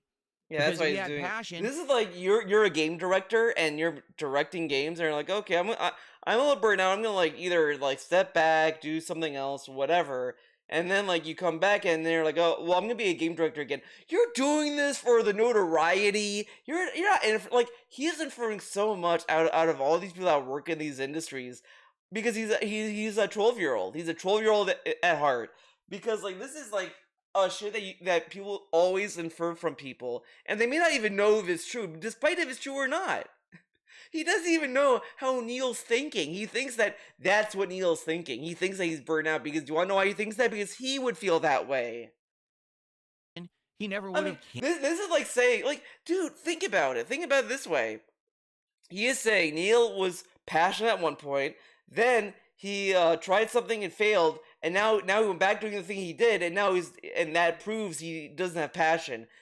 What is DSP's career path, right? He started making YouTube videos. He loved doing it. Then he was burned out. His own words, like when he was on YouTube in 2016, 2017, he was burned out. Then he became a live streamer. Then he got reinvigorated and all this other shit. Like, but you were burnt out back then. So if you were burnt out then and went back to just streaming more games, then does that mean that you have no passion? Like, you see how dumb that is, right? Because people can feel burnout at one point in time. Then they can be reignited. Like there's even artists that even say that they feel burnout by making comics or doing art, but they still do art because they want to do it. Like, it's like, again, if he doesn't get it because he's not a true creative person. He doesn't get the pain and suffering. Canceled his multiplayer game. He never would have tried to get into Hollywood to begin with. Sad. This guy's got a giant head, always has, and now he's essentially going to bring down. But what if, get this, what if he got humbled by Hollywood and now he's going back to making Uncharted 5 and Last of Us 3 as redemption run video games, right? Okay, guys, I've got two big for my britches. I'm going back to the grindstone with these. What if he, like, I love that, he wants people to give him the courtesy that he changed. He can change overnight. He can do all this shit overnight. But Neil Druckmann is incapable of doing that for some reason. For some reason, Neil Druckmann cannot do that. Once he's burned out, he's always burned out. He'll never be not burned out. Like it's like Street Fighter 6. It's like a glitch in Street Fighter 6 where you're always burned out once you burn meter. Down everything that's been created by Naughty Dog, because now he's going to continue Uncharted. Well, guess what? I have zero faith. Again, you think Neil Druckmann was gonna like? Let's say Neil Druckmann left the company. Let's say he retired or got fired or what? Okay, he got fired. We'll do a happy fantasy for Phil. He gets fired from Naughty Dog and they put someone else in charge. You think Sony's not gonna tell them, "Hey, make Uncharted 5"? Look at their other studios. Insomniac used to make like Ratchet and Clank, Sunset Overdrive, and now they make Marvel Slop. Guerrilla Games, they are now just making Horizons sequels and spin-offs or whatever. Sucker Punch, that used to make Sly Cooper and Infamous. Guess what? They're making samurai games now. Like all these studios, in one way or another, is being molded back into this pumping out sequels. You think Uncharted 5 was not inevitable? You think that Sony was just gonna let Naughty Dog sleep? Fuck no, they were gonna tell them after Intergalactic, yeah, we'll let you do this one new IP, but you have to do Uncharted 5, okay? You have to do that game. If you don't do Uncharted 5, we're gonna lay you off like everyone else. Like come on. That this guy is going to make a good Uncharted 5. Zero. I have absolutely no belief in my head that this guy could actually make an Uncharted game that's worth playing on his lonesome. You gotta remember with Uncharted 4, that was a game that was more than half done. Then he fired the woman who was in charge of the Uncharted franchise. Or she left, or both. It's unclear. How does he know she was in charge of the Uncharted franchise? Like, again, he doesn't know these positions and these careers. Like, she worked on the story and had a decent, like, position there, sure. But you realize there's a lot of people within these studios. Like, you know, shit happens. But whatever, okay. Unclear because of an NDA. No one actually knows what happened there. And then he took what she had already done and retooled it into what he made into Uncharted 4. Meaning Uncharted 5 will be the first time he'll be making a game from the ground up himself as the director. Based on his track record, do you really think that it's going to be He worked on other games, though. Again, in the YouTube chat. The only reason why he's talking so much about Neil Druckmann is because we now know the name. We didn't know his name before, because I think ALT, went through his, like, Wikipedia resume or whatever, and he worked on, like, Crash Bandicoot and all this other shit. Like, but again, even that aside, we don't even know how long he worked with the company. At least I didn't. And it's like, for all we know, he was working before all of this at Naughty Dog. Again, like, he only knows him because we are getting more and more, like, aware of the names of these people who are working in these companies. Like, you think anyone knew Kojima before MGS1? Like, I would say MGS2 and 3 was really when people knew Kojima and understood, like, who he was as a developer, but it kind of overclouds the other people that worked on his games. Like, you know, like, that's kind of what happens sometimes. Like, a lot of people get a lot of, like, credit for things that they may not do innately on their own because they have other people working with them. Like, again, like, come on, dog. Chat just said it. He says, Uncharted 5 probably will now be based around Nathan's daughter, and watch, he'll kill off Nathan. Yeah, I would believe that. I hope at this point, he should kill Nathan. Kill Nathan Drake. I got it. He started off and you thought Lazornov from the second game was dead? No, man. He comes back. He comes back alive. And he's like, Drake! And he kills him in front of his daughter, and then his daughter's like, what the fuck? And then he just leaves. He leaves. But the mom is already dead. She died from cancer or some tragic shit. You have some tragic emotional, like, tie to that. Or she's missing. She's missing. Nathan dies. And now the daughter has to find her mom and tell her mom that Lazornov wasn't dead and he killed her killed Nathan, and then Sully is also alive somehow, and he's like, "Damn, that's tough." And then you find out at the end it was all a dream. That's the story right there. I would believe that in Uncharted 5, it starts off with the daughter and him, and then Nathan gets killed. The most popular character in the franchise, right? The strong male lead, kill his ass. Strong so we male can have lead. a teenage girl as the lead of Oh my god, this is getting weird. Like, this got weird very fast. It went from, like, it's like, you guys gonna kill Nathan. Like, I mean, you can say that's lame all you want, but, like, you know, whatever. I don't think they're gonna do that. I mean, I think like they prior just like, yeah, we can't do that now because people are gonna cry about it. I do think there was like an unfortunate the wrong lesson is getting learned with killing off Joel. The wrong lesson, and that is like, I think you could have made that death more impactful if he died, like, not at the end, maybe like midway or somewhere. Like, you gotta have some time with Joel before they killed him. But instead, we're gonna learn the wrong lesson and say we just can't kill established characters, which I think is the worst lesson to learn in this situation. the most popular character in the franchise, right? The strong male lead, kill his ass, so we can have a teenage girl as the lead of the Uncharted franchise movie. Yeah, man, fuck, teenage girl as the lead? I don't know if that's gonna fly. Kim Possible flopped. Why? Teenage girl. Totally Spies flopped. Three girls? No thank you. What else flopped? Kill. You're telling me you're gonna watch Kill la Kill? They're all high schoolers. Terrible show. 0 out of 10. Sue Trigger flopped and they're gone. No, they had nothing. Why do you think they made Cyberpunk Edge Runners? They were losing money. Kill la Kill killed them because nobody cares for the characters. Ryuka Matoi, terrible character. Teenage girl. You tell me a teenage girl's gonna fight off her mom that's like a super mutant? Stupid. I don't believe it. Moving forward for his own agenda. It's woke. Kill I la would not Kill be shocked woke. whatsoever Super if that's woke. what happens. Seriously. So stupid. So anyway, Sorry, I talked over this. moving forward for his own agenda. The agenda of having a girl lead. Ah, yes. We can't clearly just have girls be leads without it being an agenda. Like, okay.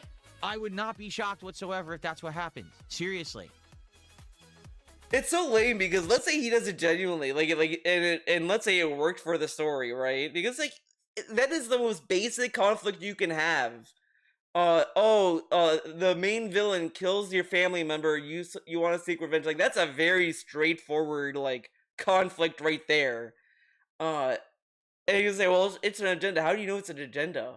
What if it's just like, hey, I just want this conflict or whatever, and maybe it could get tied to some religious lore about like this similar things. You realize revenge is a big plot point in a lot of mythology, right? Like, Greek mythology deals with it, Norse probably does, or whatever. Like, revenge is a very big conflict a lot of people love using. So anyway, yeah, interesting news. So yeah, here's the thing though, and here's what my belief is. Okay, here's this belief, guys. Okay, when is it coming out? We don't know yet, right? It doesn't actually have a solid release date. But the thing is, times have changed. Times have changed. Right? Gaming has changed. Culture has changed. People are not looking for woke games anymore. And the ones that are coming out, few and far between, they're not doing very well. This is so dumb. And he always says, games shouldn't care about sales. Okay. So what if they don't care about sales and they want to make a woke game? Dude, this is not gonna sell. What if they don't care about that? Like, I love, like, even with, like, Ghosts of Yote, whatever, like, everyone was like, oh, this should not sell. I thought it sold pretty well last I checked, but even then, if the studio said that they were happy with the sales, he's like, oh, didn't sell as much as this other game. And it's like, okay, well, what if they don't care? Same thing with Square Enix. They were happy with Final Fantasy VII Rebirth and Final Fantasy 16. These didn't sell very well at launch. They sold more since or whatever. but they were happy with it. He's like, this doesn't sell very well. Final Fantasy's over, guys. And it's like, Square saying this, they're just coping. But what if they're just happy with these sales? Like, you realize that some studios may not care about it being blockbuster hits, right? Like, sure, the studio or Sony may care, but what if the developer doesn't care? And it's like, and as I said, like, the only way I care about sales is really just straight up like, what would it mean for for fighting games? Like, what does it mean for DLC characters? Are they gonna like that kind of stuff in a very practical level? But I'm not gonna lose sleep over, guys, did Strive sell well? Guys, is Strive successful? Guys, what are the Skullgirl sales numbers? I need to know these numbers. It's like, I don't give a fuck about that. Like, that, like, when it comes to that point, it's like, I don't care. Like, Rummy's a Dead Man. I hope that sold very well, because it was like, a self-published game from Grasshopper. Like, it was a big deal for them to make this game and release it. I do hope that sold very well, but I'm not looking into the sales numbers because I love the game. I already love the game. I'm there for Student 51 no matter what. No matter what. I'm there day one, baby. I'm Suda cucked. They end up for a very small audience, and yes, they can usually find an audience, but they're not resonating with the mainstream gamers anymore. How do you know that? Mainstream gamers are making fun of these games online, tearing them a new butthole. Again, he's looking at these loud voices on Twitter and saying that this must be like how the world is or whatever. It's not a good reflection of the people in the world. Like, I could see it. It's like I go down all these people who are like either on the left or on the right, and I just see one of those, a Trump supporter, a Mamdani supporter, and it's like, is this the world now? Everyone in America loves Trump? Everyone in America loves Mamdani? It's like, that doesn't really reflect everyone necessarily, because it's like, how many people have Twitter accounts? This is why I think it's ridiculous when politicians talk about fucking streamers. It's like, dude, these people are like, nobody's gonna take these people seriously, like, at the end of the day. You think like a fucking your parents are gonna sit there like, guys, let's talk about this Asmongold problem. Let's talk about the Hassan problem. The average voter doesn't care, blah blah blah. And it's like, this is like, look at these loud voices. I'm like, see, everyone thinks this. Like, that's not a good reflection on how people like really think about this, because I don't think a lot of people give a fuck about these things that people have a problem with. Like, if you tell someone that, the character from Paper Mario is trans, guys, Bridget from Guilty Gear is trans, the average person is probably gonna be like, okay, and that's it. There's gonna be people who are either gonna say, oh, that's cool, or people are gonna say that sucks, whatever. Like, there are always gonna be like these fringes of people that are either gonna super love something or super hate something, and that's just how fucking Twitter works. Twitter has extremes all the time because Twitter sucks now. Even those that manage to be successful to some extent are not reaching the levels of success as things before. For example, but things change. Ghost of things are not successful now than it was before or whatever. Yeah, because the price of gaming has increased. The cost of living has changed since the 1990s. Like, things change all the time, and people's interests change as well. Like, that's just how it is. Ghost of Yokai. Yokai. Or Yotai. Ghost of Yotai, right? Where it's basically the same game as Ghost of Tsushima, only they swapped. But if they made the games different, this guy would say, this is nothing like Ghost of Tsushima. Why could they just make the game that people want? Because look how we talked about fucking Ass Creed. Ass Creed tried something different by having a samurai and a ninja character, and he's like, this is too different from Assassin's Creed. This is stupid. Like, come on. I hate this. Oh, you gotta do the magic moderate choice of being different enough, but not being different, but not changing a lot or whatever. Like, but because it means nothing from him. The protagonist to be a woman, and apparently, from what I understand, has a few things in it that are a little bit left-leaning, but not too many. But basically, what's left-leaning? What is left-leaning? I kind of dropped the game, to be honest, but the game wasn't like super woke. They didn't tell me the values of socialism or like, guys, let's talk about the failures of capitalism. She is a guys down with the patriarchy. She never said that in the games, and I'm very offended. Where are the storylines where she's like, men? Where was that? I'm waiting for her to just look at the camera and just say, men. Where Swap it was out, do it? the same game twice, but now have it lean a little bit that way. And guess what? Did it do well? It did, but not as well as the first game. Didn't win awards. It's so funny. It says it didn't do well as the first game, but when it comes to everything else, well, like when you talk about streaming, sometimes he finds himself saying, "Well, people are stuck at home, so what do they do at home? They watch movies, they get entertainment because they couldn't leave their homes. So now people can leave their homes, so maybe that's why the sales went down, right? Maybe it went down to the normal sales that Ghost of Tsushima would have had if there was no pandemic."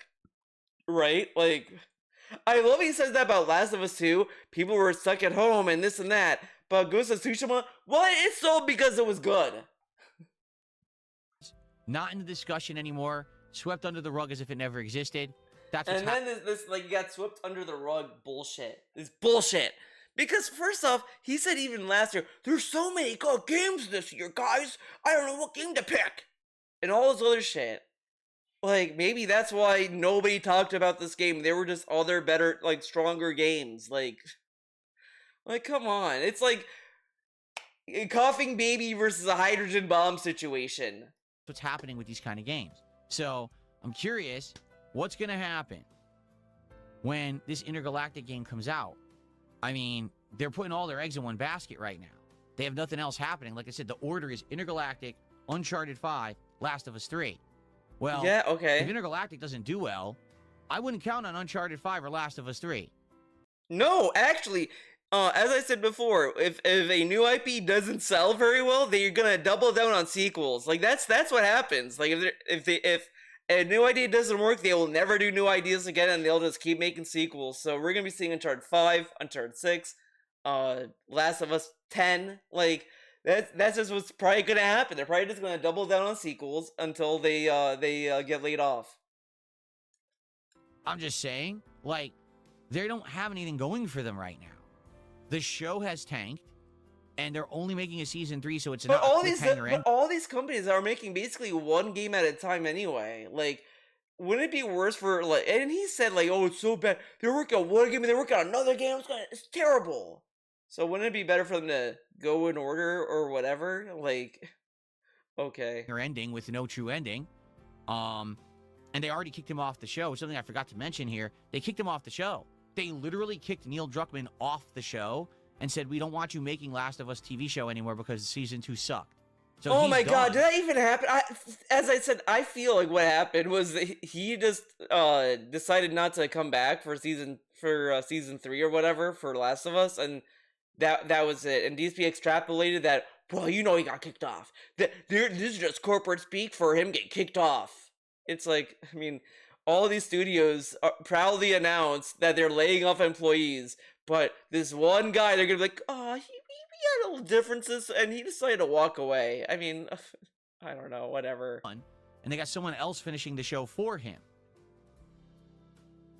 So, yeah, for me, I hear all this news and I'm like, man, gaming has changed. Man! It used to be, hey, a great game is coming out from this tried and true intellectual property.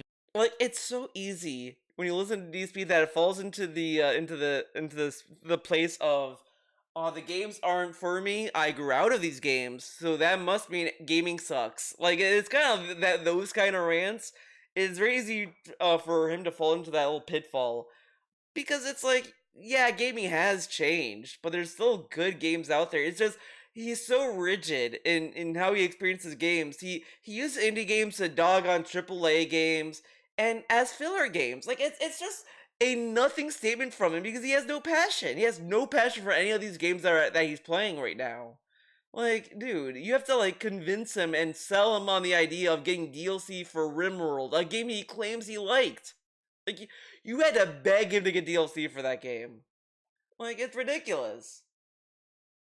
property and we all love it. It's like, wow, we get excited for games. Oh, we can't do that anymore. Right? We can't. Everything has to have politics interjected into it. Everything has to have egos interjected into it. This is so dumb. It has to be political into it. What if they just want to tell a political story? Nobody can't do that anymore? Like, okay. It has to have drama. Why can't we just have good games? Drama. It's a good question, isn't it? What happened to just being able to trust certain companies with pumping out high-quality games that we know are going to be worth our dollar every year? Seems like these games are few and far between these days, right? But the thing that drives me insane is that he doesn't even try these games. Like, and he's such a bad faith guy because he'll play a game and like look at South of Midnight. He wanted to try that game out and he allowed the chat to railroad him. Like the chat was saying, oh, it's like to a degree, is saying it was woke, whatever. Like they were not very. It was like the most baby mode criticisms and pushback he got, and he crumbled and said, "You guys are racist. Why are you why don't you focus on the game?" Like he's sitting there and he's like, "Wow, guys, you're hating this game," but he's not really selling the game. Like I don't want to like pull up the gameplay again, but it didn't look like he was that interested in it, and he doesn't allow the game to speak for itself. He doesn't like look interested in playing it, and he kept saying, "This is like Sly Cooper. This is like PS2 games." And it's like, these are robotic buzzwords that you'd see in a trailer reel. Like, I don't play Romeo and Juliet, like, you guys, the swordplay? It's like No More Heroes. I would say, damn, this game is like actually really good. Like, I love the music. The music's so good. Luby Sparks. I love the song she made for that game. The style is so good. I love that it even has like the No More Heroes 3 like kill screen when you kill an enemy. It does the same thing, but it says like justice instead. It's so cool. It's such a cool game. And Romy's a cool ass character. But this guy was like, wow, this is like Back to the Future. And then Pog out, like, it's so funny. I'm so happy he skipped Romeo's a Dead Man. I'm so happy because this guy would like fucking explode at the how powerful the homage to Back to the Future is in that game. Like that game, it doesn't even hide it. This guy would like cream his pants. Like he would have May 1st every time he played the game. So glad he skipped it. And this guy is like, yeah, man, what happened to the games? Like, dude, you don't even know what a game is. In the very least, with a company like Capcom, the games that they're coming out with these days, such as Resident Evil Requiem, they seem to still be hitting it. You know what I'm saying? Like, they seem to be trusted. There are still people who didn't like Resident Evil 9. They also did not like the Raccoon City segments because they just thought this was nostalgia bait. Which I kind of get. Because the story kind of does take a little bit of a nosedive at that point.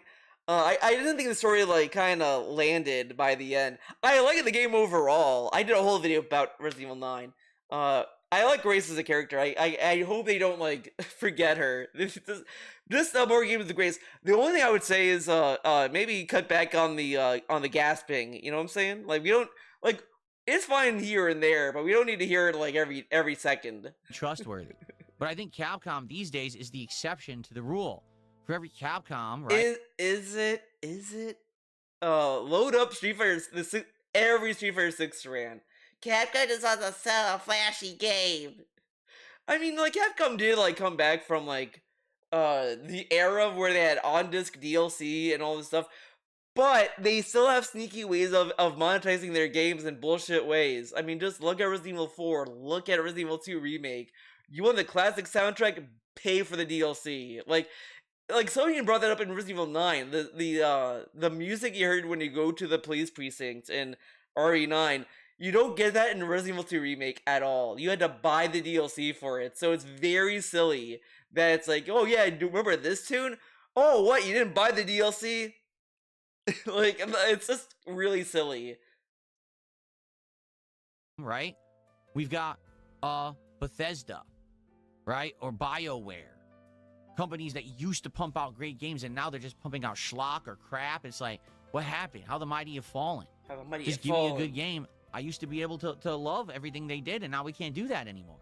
Like, so I hear he really is literally playing indie games out of necessity. Like, he's forced to play indies. Like, this is like, you have nothing in your house except for like cardboard, and you're like, well, I guess I'm eating cardboard today, guys. Like that's DSP. If there's nothing in that house and DoorDash didn't exist, he'd be eating something else. He'd be eating the carpet. Oh, Naughty Dog's going to be making Last of Us 3. And I'm like, oh, Last of Us 3 after 2, I don't know.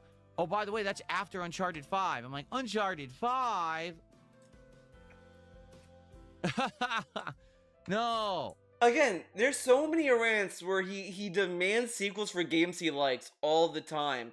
And then he's like, I want something new. I mean, it even got into DLC. Think about this.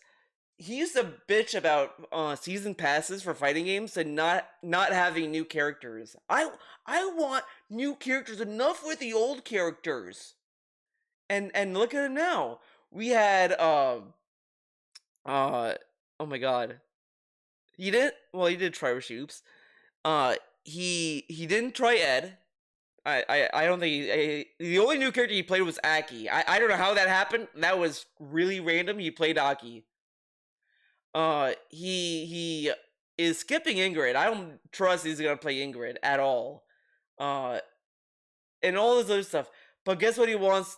But guess what's gonna make him come back to Street Fighter 6?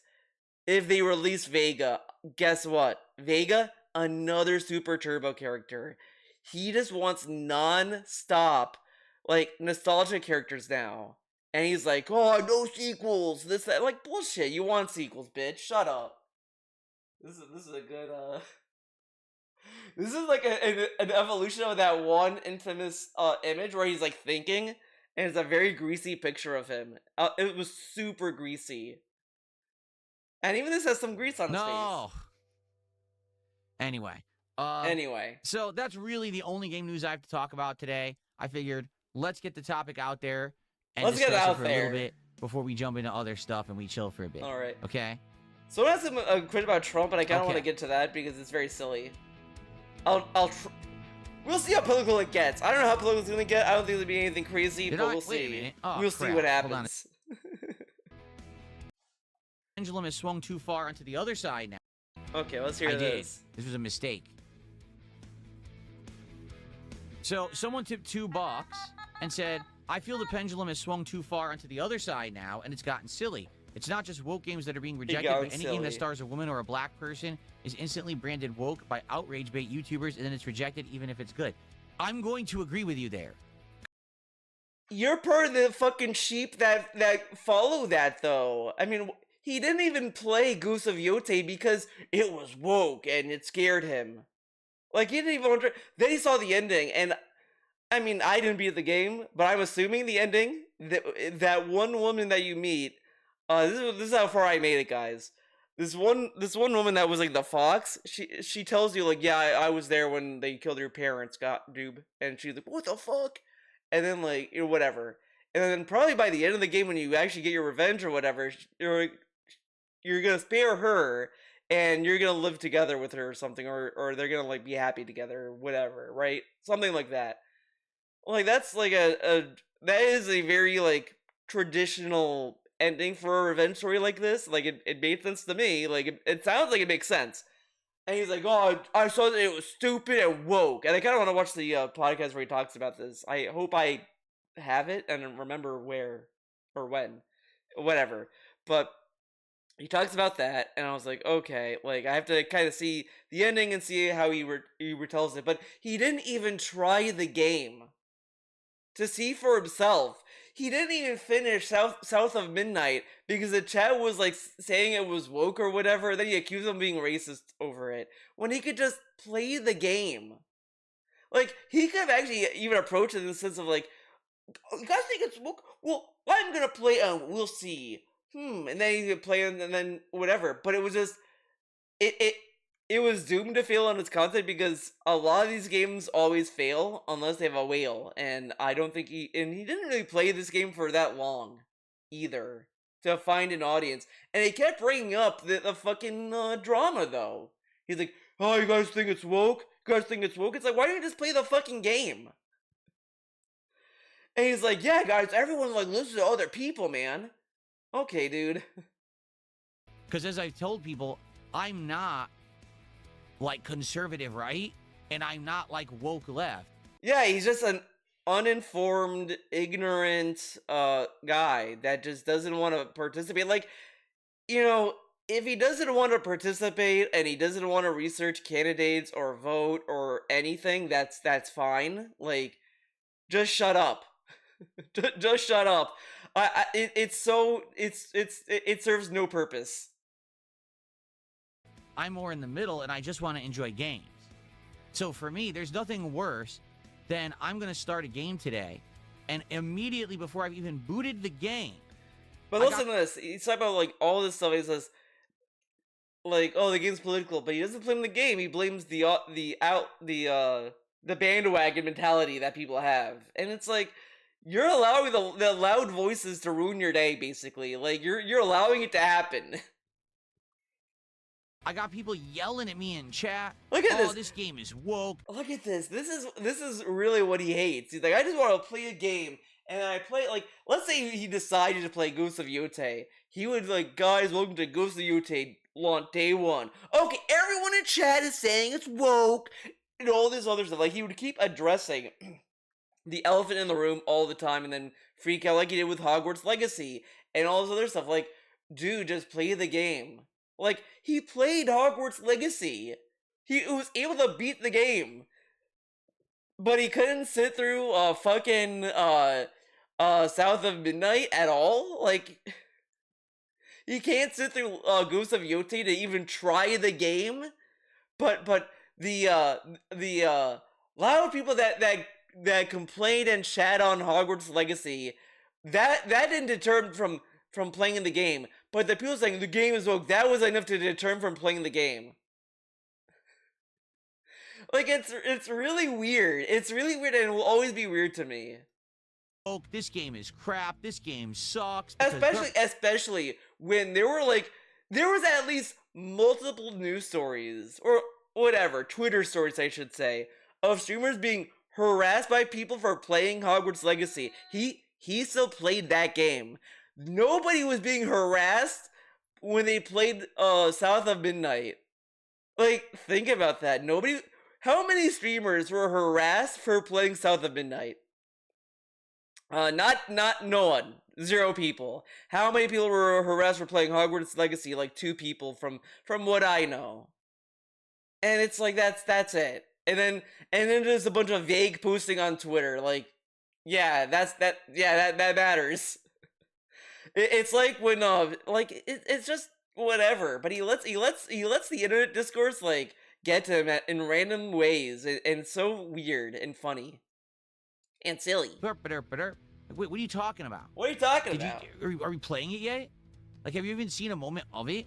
Or do you just believe everything you hear online because you like to join hate mobs to feel like you're a part of something? That's him. Right? Can we just judge a game on its own? That's what he did. He even did that with Last of Us 2. You go back and look at the tweets he had when people were arguing with him about Last of Us 2 having an agenda. He told people what they wanted to hear, even if it contradicted himself.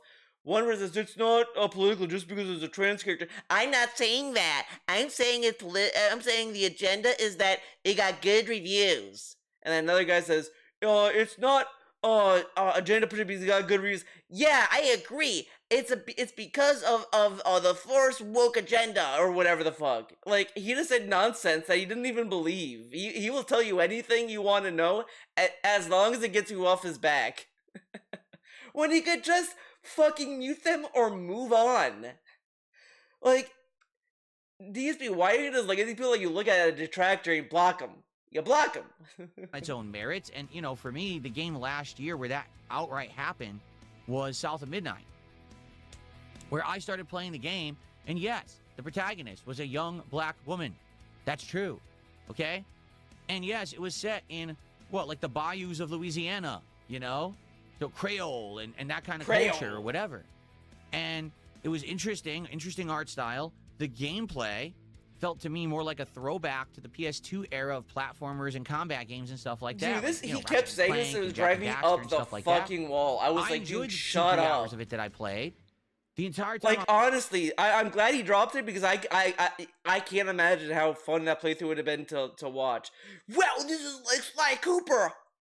Whoa! I'm playing. The chat is screaming, "This game is woke. This game is leftist. This game is liberal. Yeah, I mean, this they're game saying is crap. Stop playing it." again. He has a chat that's full of larpers and people who just want to like fucking cause him to crash out, and this is like how easy it is to throw him off.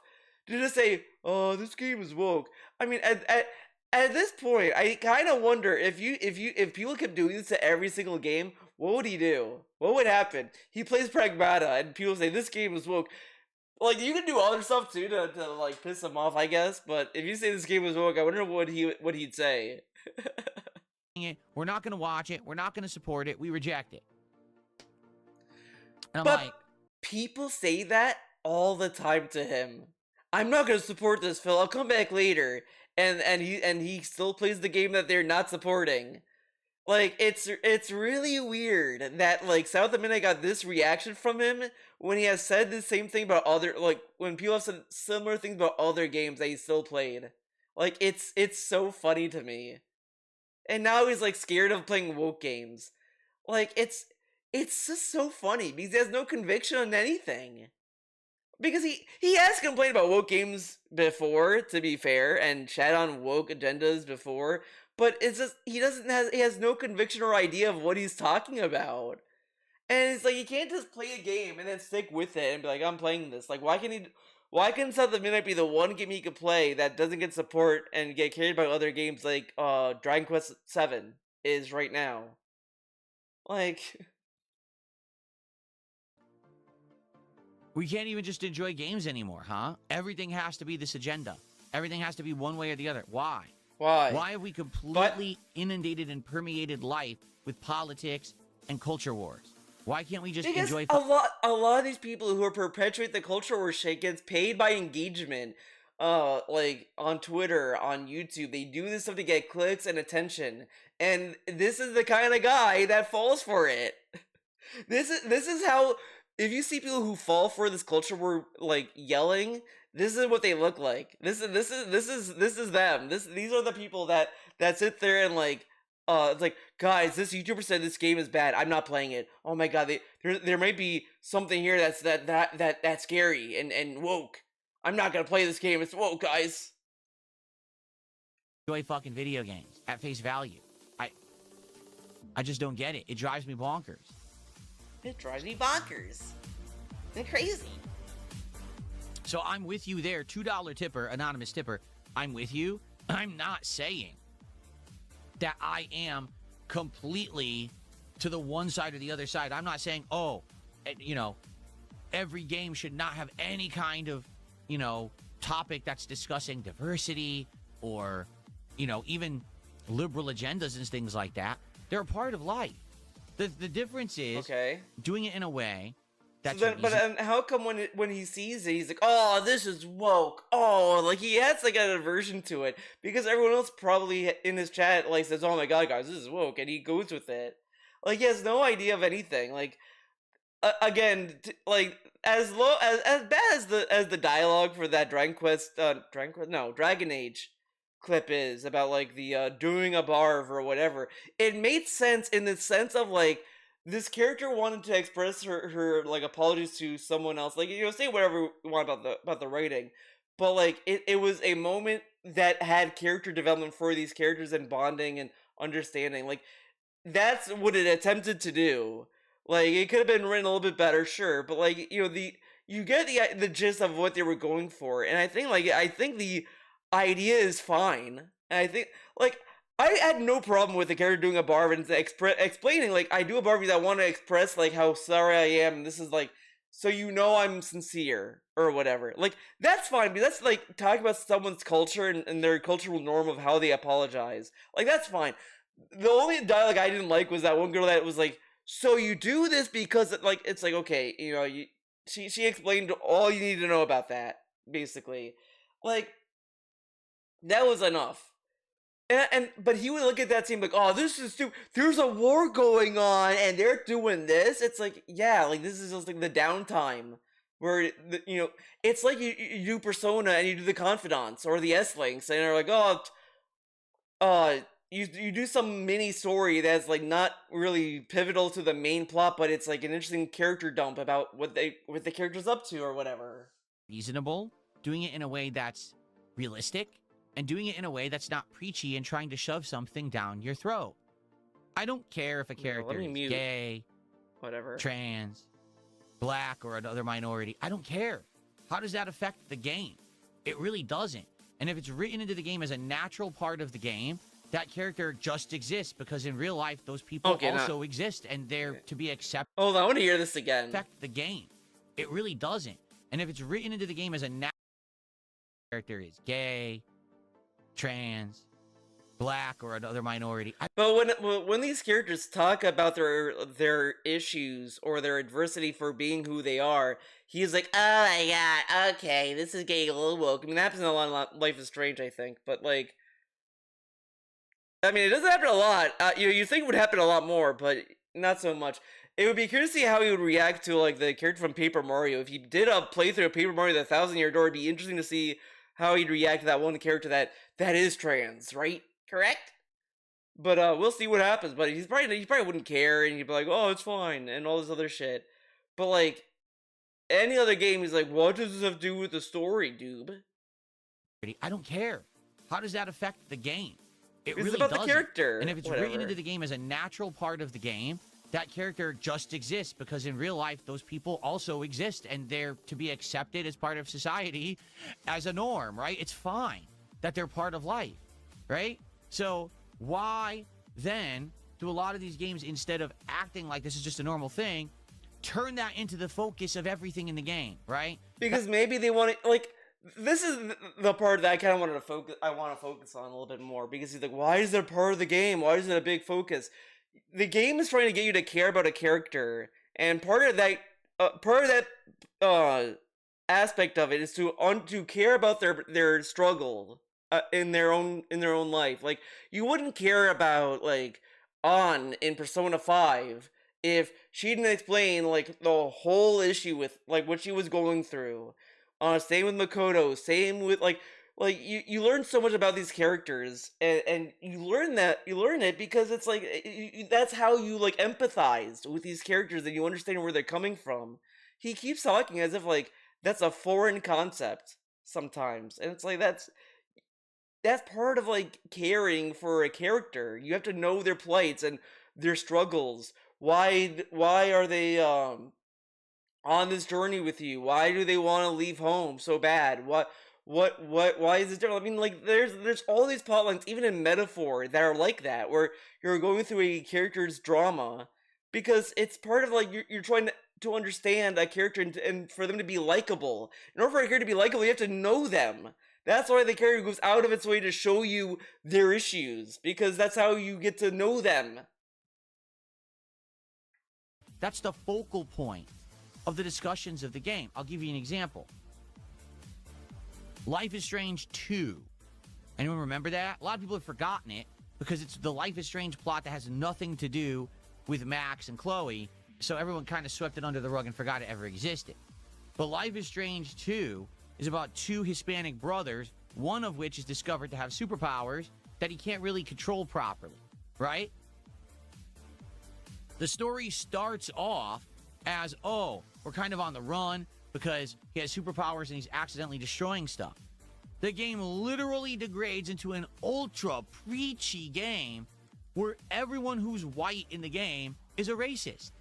I'm not kidding. And in fact, there's one white character in the game who's not racist, and he's an ultra liberal writer for some like publication, like he's like an indie writer or something. You know what I'm saying? If he's just a writer, how do you know that guy is super liberal? I don't remember Life is Strange 2. I just remember like, oh yeah, they had to they dealt with like immigration officers or whatever the fuck, and it's like, I mean that is like a very typical story to have dealing with this kind of like matter, right? Like that's just part of the story. Like, oh yeah, the immigration officers are after them to deport them or whatever the fuck. Like that's just part of that, right? Like, come on. Dang. That's it. Every other white person in the game is like a bad person. Oh, we all hate Hispanics and Yeah, because but he's saying this, but like, what if like they're in a part of town that has these people? Like, he acts like I get I only understand it in the sense of like if the game was saying this is America as a whole, but it was just they ran into these people who just happened to be that. Like, you could say it's too coincidental or whatever, but like that's not what the game was saying. The game was saying white people equal racist bad. It's just like, yeah, these people that they're running into are causing problems for them when they just want to be like left alone or whatever the fuck. And look how hard it is for them to do it because you need conflict in these games. Like, how fun would it be if Life is Strange 2 there was no conflict, right? I don't know. Like, this is a weird thing to focus on because I guess it's an easy target to prove a point, which is like something, but whatever. And we're prejudiced against them and we can't trust them. What? And the problem is when you make a game like that, okay, you might have people who believe it. There might be people who might play that game and be like, oh, so all white people are racists. Just innately, they can't help it. Or they'll learn, or they'll like get the message that there might be people that are around that are racist, and they're bigoted in their own way, and they go off of their bigotry. Like, he's acting as if like we solved racism. Like, racism is gone, guys. Guys, racism is gone. Even though it's not gone, there is still racism in the world. Like, people are still racist. There are still racists around. Come on. Help it, they're just racist. That's not true. And that's messed up that the game represented it like that, because then people will think that that's fact. But how dumb do you think people are? So that's what I mean. Oh, I play that Life is Strange 2. This is one-to-one recreation of real life. Sure. But do we need to have 5 episodes where every episode it's hammered into us that white people are racist against Hispanics? No. We didn't need that. In fact, that was more hurtful than helpful. Yeah, the white man being held down by Life is Strange 2, guys. Okay? So that's what I mean. You can have these plots where you have these topics discussed as long as it's done intelligently and responsibly. And I think that's the big word here, responsibility. But you took the story of Life is Strange 2 and stretched it to all Americans. The game didn't say that. The game was like, oh yeah, these people that they run into like are after them and they're racist. Like that's it. It's just these characters that they run into are racist. That these are what racists would do. They're not saying, guys, this is just the average American. Like, when did they say this? When did anyone say, yeah, guys, it sucks. These are how Americans are. Okay. In reality, in life, variety is the spice of life. Diversity is a part of life that's very important. Diversity is our strength. If everyone were exactly the same, do you know what would happen? This shit he says about a lot of things is it's so stupid. I feel like this is one of the things that his parents told him when he was young. Phil, it's okay for things to be different. Because if everything was the same, it'd be boring, right? And he's like, yeah, Mom, that's a good point. Even though, like, it's just, hey, that's just how things are. Things are different, and there's different perspectives on everything. But, like, they say, like, well, if everyone was the same, that'd be fucked up. Like, I don't know, this is just a very, reductive argument, I guess. Life would be boring. If everything was the same, if everything was homogenized, if everyone was the same color, and if everyone was exactly acting the same, looking the same, being the same, life would suck. Really. It's in that diversity and that difference and that variety that things get interesting. Is that why he always bitches about new songs? I love he's like, oh, it's great when things are different. But then if a game has like dubstep or like rap, new age rap, you're like, my ears are exploding. Oh, K-pop, oh my god, I can't handle it. Or whatever the fuck. He always reacts in a weird way when there's something new going on. Okay? And every day when you go down the street, you probably see different people of different races, different creeds, different genders, different everything, right? Different ideologies. And that's cool. That's cool. As long as we all agree to get along and not murder each other over it, I think that's fine, right? Right? So correct. Why is it that when you play a video game, it's always got to be one way or the other way? You know what I'm saying? We are looking at the author of the game for this, and not the people who are spreading like clickbait tweets or whatever. That's like, guys, this game is super woke. It's over, guys. This company is over now. And then it's like they're just grifting. What about that? We don't need this to be the focal point of games today. but it seems like game developers are intent on making it the focal point. And that doesn't mean ultra left or ultra right is correct. Neither are. If you see my point here. You could have a game where you have different factions, and maybe some of them believe an ideology one this way and one that way, and you know what it could be? You decide who you want to side with. Oh my god. Not the game is preachy to you, telling you. But then you could say, well, it's being preachy. It's saying this one side is this and this other, and then I have to pick? Like, that's too extreme. The world is black and white, dude. That ideology is the good and right one. That ideology is the bad one. And if you don't agree with that, shame on you. You're a degenerate. When did video games become this? But if it's saying, let's say that like, there's a character that's a racist, fucked up person, and this and that in the game, like, yeah, this is fucked up. This right here, this guy that's bathing in shit and eating babies, that's wrong and fucked up. Is either gonna say, whoa, man, dude, calm down. Why are you telling me that this? Why are you telling me this? But it's like, dude, like, it's crazy. Fucked up. I thought the whole idea was choice, freedom. Let me choose. You can do it and play it how you want, and maybe even go both ways to see different outcomes, and that's kind of the variety and interest and entertainment value of the game. That's like an open world game, and this is annoying coming from him when he plays the game and he just tries to be a goody two shoes. Like, I gotta get the good ending. When a game has like multiple endings, some that are bad endings, he's like, I don't need to get the bad ending. I want to get the good ending. So like, you just want to be a good guy then. But why not be a bad guy then, right? Correct? Like in Infamous. Not, whatever. Oh, we've decided for you that this was the moral choice, and if you didn't make it, screw you. But it doesn't happen. The game doesn't give you those kind of choices. So anyway, that's they may say like, be like a lot of these stories that he was bitching about.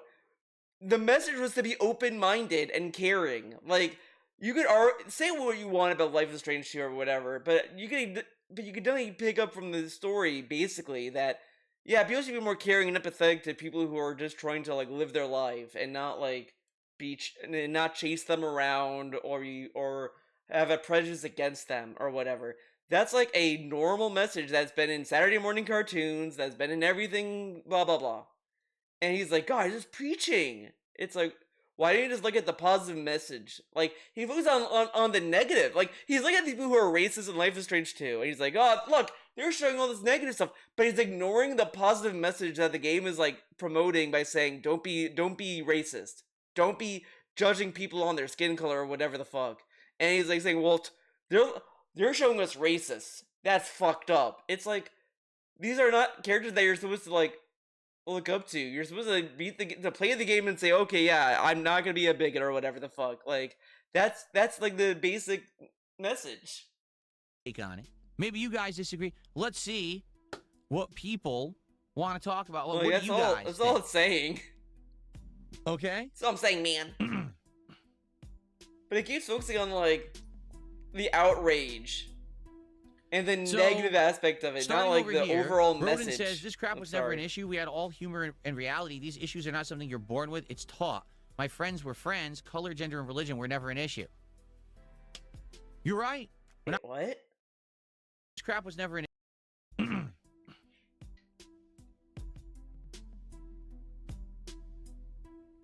So, starting over here, Broden says, this crap was never an issue. We had all humor and reality. These issues are not something you're born with. It's taught.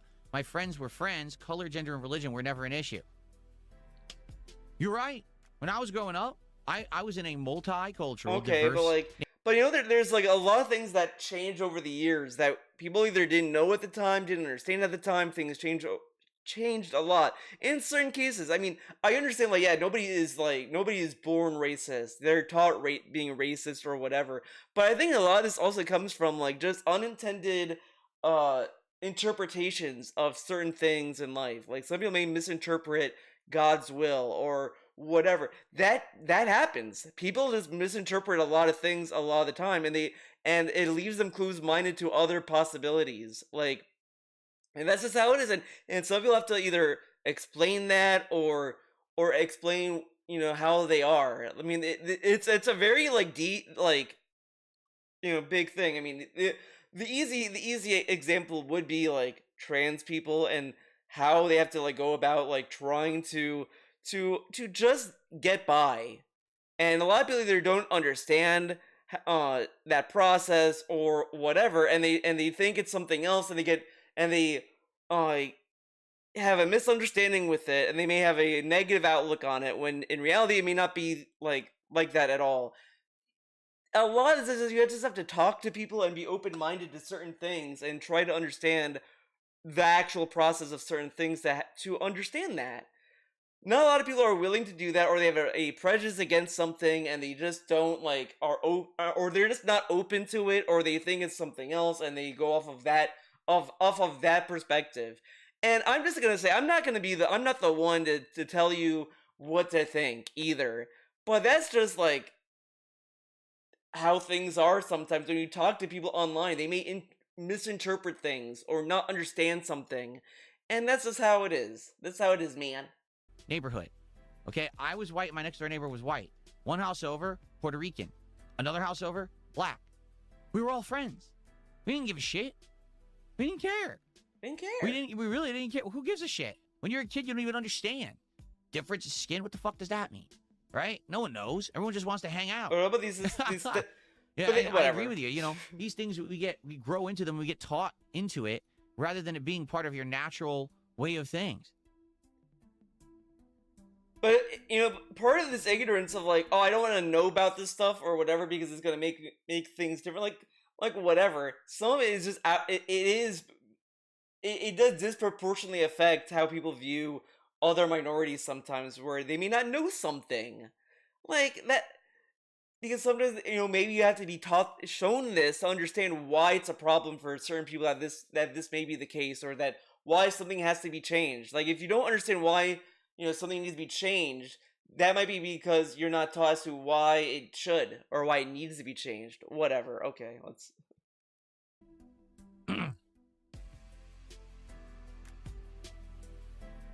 That I'll agree with. Mo4 says people that create culture steer the culture, and people who create get to decide. You're right. You're right. And that I feel. Wait, what? That I'll agree with. Mo4 says people that create culture steer the culture, and people who create culture steer the culture. Who create get to decide. People who create get to decide. You're right. What? You're right. And that I feel is part of what's going on, is the people who are creating went so far in one direction, right? And that there was almost a revolt. And now it's like the $2 tipper said, it may not even be the case that a game that's coming out is liberal, right? But basically what they'll do is try to shoot down anything that's not now in line with their own way of thinking or ideology immediately, because now that's the thing to do, right? But cancel every. But a lot of these things that get canceled or turned away isn't necessarily that. I mean, I think it was for like hoppers. I think because that got changed after the election, because I think they're like, oh, we've got to change it and tone down the environmentalism. But other stuff has just been simply, I don't think this is gonna sell well, guys. I don't think boys are gonna understand what a girl is. We can't have girl main characters. They're not gonna understand that, or whatever the fuck, some bullshit like that. A lot of these decisions are just uninformed boomer decisions that are just like stupid. That's it. Like a girl cannot, like it's like it's like thinking a girl cannot enjoy a boy's toy. That sounds that sounds very bad out of context, but you know what I mean. Like it's like, yeah, girls can't enjoy Transformers or Hot Wheels. Those are for boys, obviously. It's like, these are toys. Toys don't give a fuck who the kid is. They can be played. Everything that even has a taste of what could be considered liberal or leftist, which also is wrong, for the record. I don't know why everyone thinks that essentially. I think the fact that boy and toy rhymes, it sounds worse than it is. It's my way or the highway. That it's either got to be all the way over here or all the way over here. There's no middle ground. We can't get along. Right? But the other thing is, if everything's in the middle ground, it kind of is not interesting. Like it's just kind of like, okay, yeah. Like sometimes you need something that's like polarizing to get you to think something else or to be exposed to other ways, and then you can think about that. If everything's in them, it's inoffensive middle ground bullshit. It's just gonna be like looking at white paint, like, oh, okay. I just don't get it. And I like that. That's why I'm nervous about Uncharted 5. What about Spice of Life? I love Uncharted. Right? Spice of Life is about throwing in extremes. Spice is a very extreme the franchise thing to solely add in to the hands of Neil concoction. Druckmann, the guy who single-handedly destroyed Last of Us. So is he going to do the same thing with Uncharted? Yes. I hope Rest not. in peace, Uncharted. It's over, guys. Uncharted is over. The game everyone loves. Very upset. He says, "This is such an old convo. You losers think you're breaking new ground. This conversation has been done to death. Talk about something actually fun." All right, let's do it. Okay. Jay Freeze Bees, thanks for $5. Let's talk about something different. In fact, let's see what Jay Freeze Bees wants to talk about today. Go ahead, Jay Freeze Bees, you got the floor. Oh boy. You tell us all what you would like to talk about. Let's talk about drama. Let's hear it. What, he's waiting for an instant response even though there's a delay. Correct?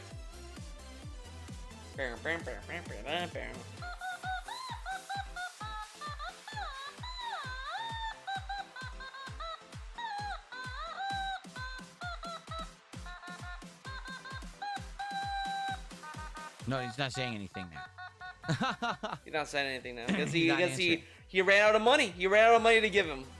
Okay. Sad day. Sad day for him. Yeah, he had his attention and he lost it. Now it's over. It's over, Jay Freeze. What is this song? What is this song? Be open-minded, right, Phil. $2 tipper just said, I think the best way to do it is when it's like an interpretive version of the universe, like in X-Men and Mutants, or Dragon Age with the mages, and how you can side with the mages or the Templars in Dragon Age, or Mass Effect yeah, with the let's have Genophage, or let's Cerberus, have clans or and everything. etc. God, do you want to join this yeah, clan or like, that here's clan? the thing. Whatever. There is a way to creatively interject these kind of social issues, but not make it all so serious, right? Like, you can make a representation of something like that in a fantasy setting where people are forced to choose, but then you could choose the other side, see what happens, and then you can make a decision for yourself based on the game universe and its lore, rather than saying, oh, here's a game, and by the way, it's the actual issue of real life shoved down your throat. But, and like, if you don't make the choice. But maybe that makes it more relatable. Like, maybe that gives you more agency to pick something if it's like, oh, this is like the real issue. You get. It's like he's afraid if he plays the game, it's gonna expose him for his like beliefs or something. Like the game is trying to like, what's the word? Like they're trying to bait him to like expose himself. Like, okay, Phil, I'm gonna find a low stakes example because I want to go with something like fucking extreme. I don't know. Like, oh, I got one. This is a fun one. Should we tax the super rich billionaire class, or should we give him a tax cut, Phil? What do you think? And it's this in game. The game's asking him this, and he's like, "Oh my god, I don't want it. This is so political." He can't answer because he doesn't want people to know that he wants to tax the rich. He doesn't want anyone to know that. He doesn't want to know. He doesn't want anyone to know. He wants to tax the rich and give them taxes at the same time. Yeah, that's right. He wants to do both. Choice that we told you is the good one. You're a bigot. Like, huh? When did that happen? Okay, okay. What game? Where it gives you the choice, and then when you pick wrong, the game tells you you're a bigot. What game does that? What game does that? Tell me what game does this. I've played some games, not every game, obviously. What game literally tells you you're a bigot for choosing this?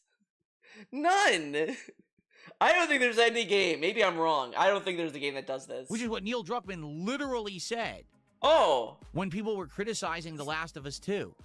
He was saying things like, oh. But this had nothing. Oh my god, this has nothing to do with the game at all. This was just. He was talking to the outrage mob about the game.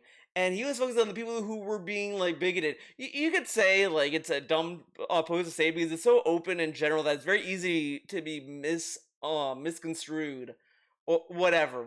I've said this 1,000 times. But, like, on one hand, you could also say, well, he's clearly talking about the people who were saying bigoted things about the game. Like, that's it. But even then, this has nothing to do with the game. He's saying, oh, I don't want. Why does a game have to tell me, say, pick this? Oh, you picked wrong. You picked the bigot choice. But like that's, and then he lists this as the example. But this had nothing to do with the game. Last of Us 2 never gave you that option. What? Oh, if you're criticizing Last of Us 2, you're a bigot. He didn't say that either. What an idiot. He didn't say that either. Oh my god. Okay. Whatever. La la la la. La la la la la. Yeah, you better la la la, bitch. Okay.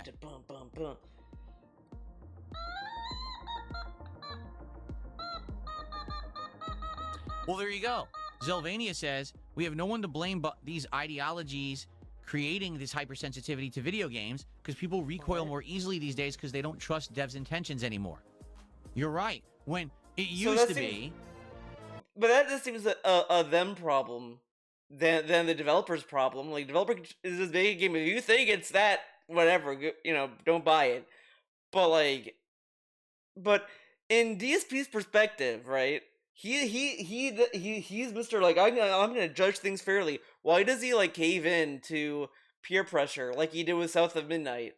He was starting to play the game and he stopped playing because the chat was calling it woke. Why didn't he just play the game and see for himself and then like try to just have fun with the game?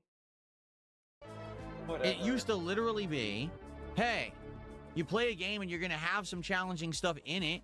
But that's okay. That's part of the fun experience. It's not the end-all, be-all of the game.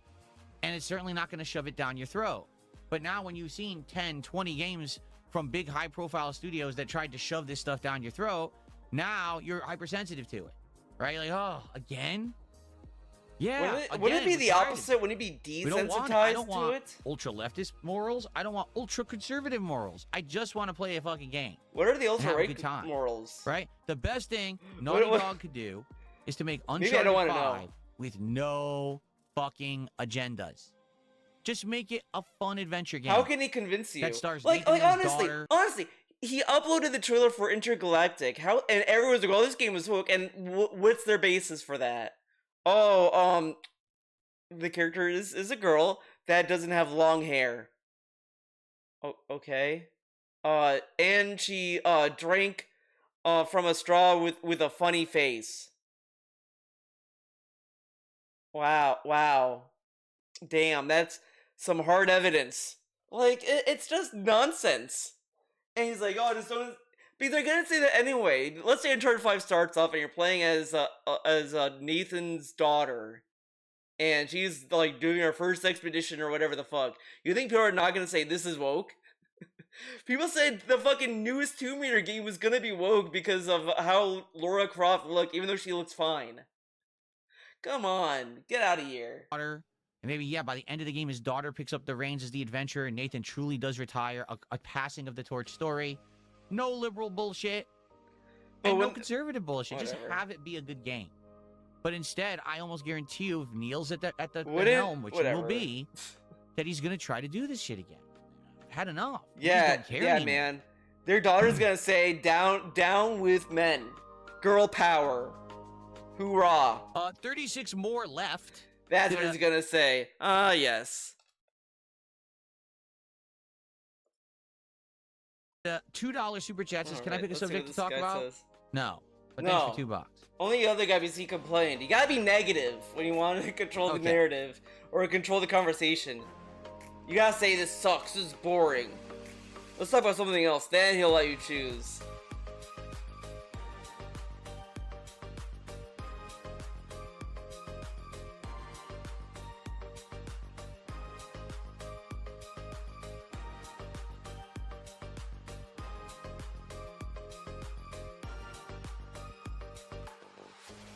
When did games become platforms for devs' political views? What happened to just making games? Is Princess Luna? Yeah. Oh my god. It used to be you make a game that is entertaining first, and then, right, you can have other things involved. Not, oh, this is a way for us to get our agendas and thoughts and values out, and then, hey, maybe if there's a game in there somewhere too, that's good.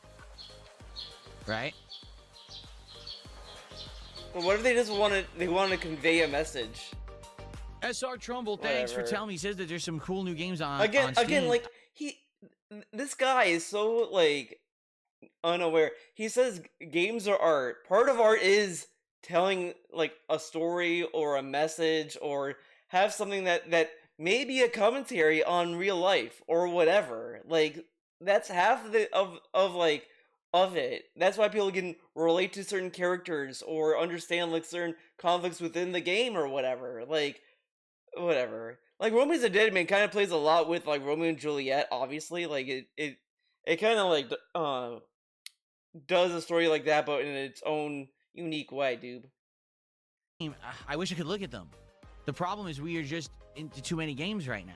You know, like I'm playing 5 games. I wish we could look at games, guys. That are ongoing playthroughs that we have been playing for a while. This is low-key bullshit because he's playing games that are like nonsense games. Like Retro Replay. That game is not a game he needs to play every day or every week. Like what's gonna happen if he stops playing the game for like a month? Is the game gonna like change or delete itself, or is he gonna forget how to play the game? No. It's a stupid game, but he plays all these games in such dumb ways. Like it's so rigid and like boring. Crimson Desert we're 16 hours into. Dragon Quest we're over 40 hours into. RimWorld we're over 40 hours into. He raged during Crimson Desert, and during this rage, it's like, dude, he people are like begging him to play another game, and he's like, new games are coming. I'm not gonna drop the game right now. Yeah, he's gonna beat the game.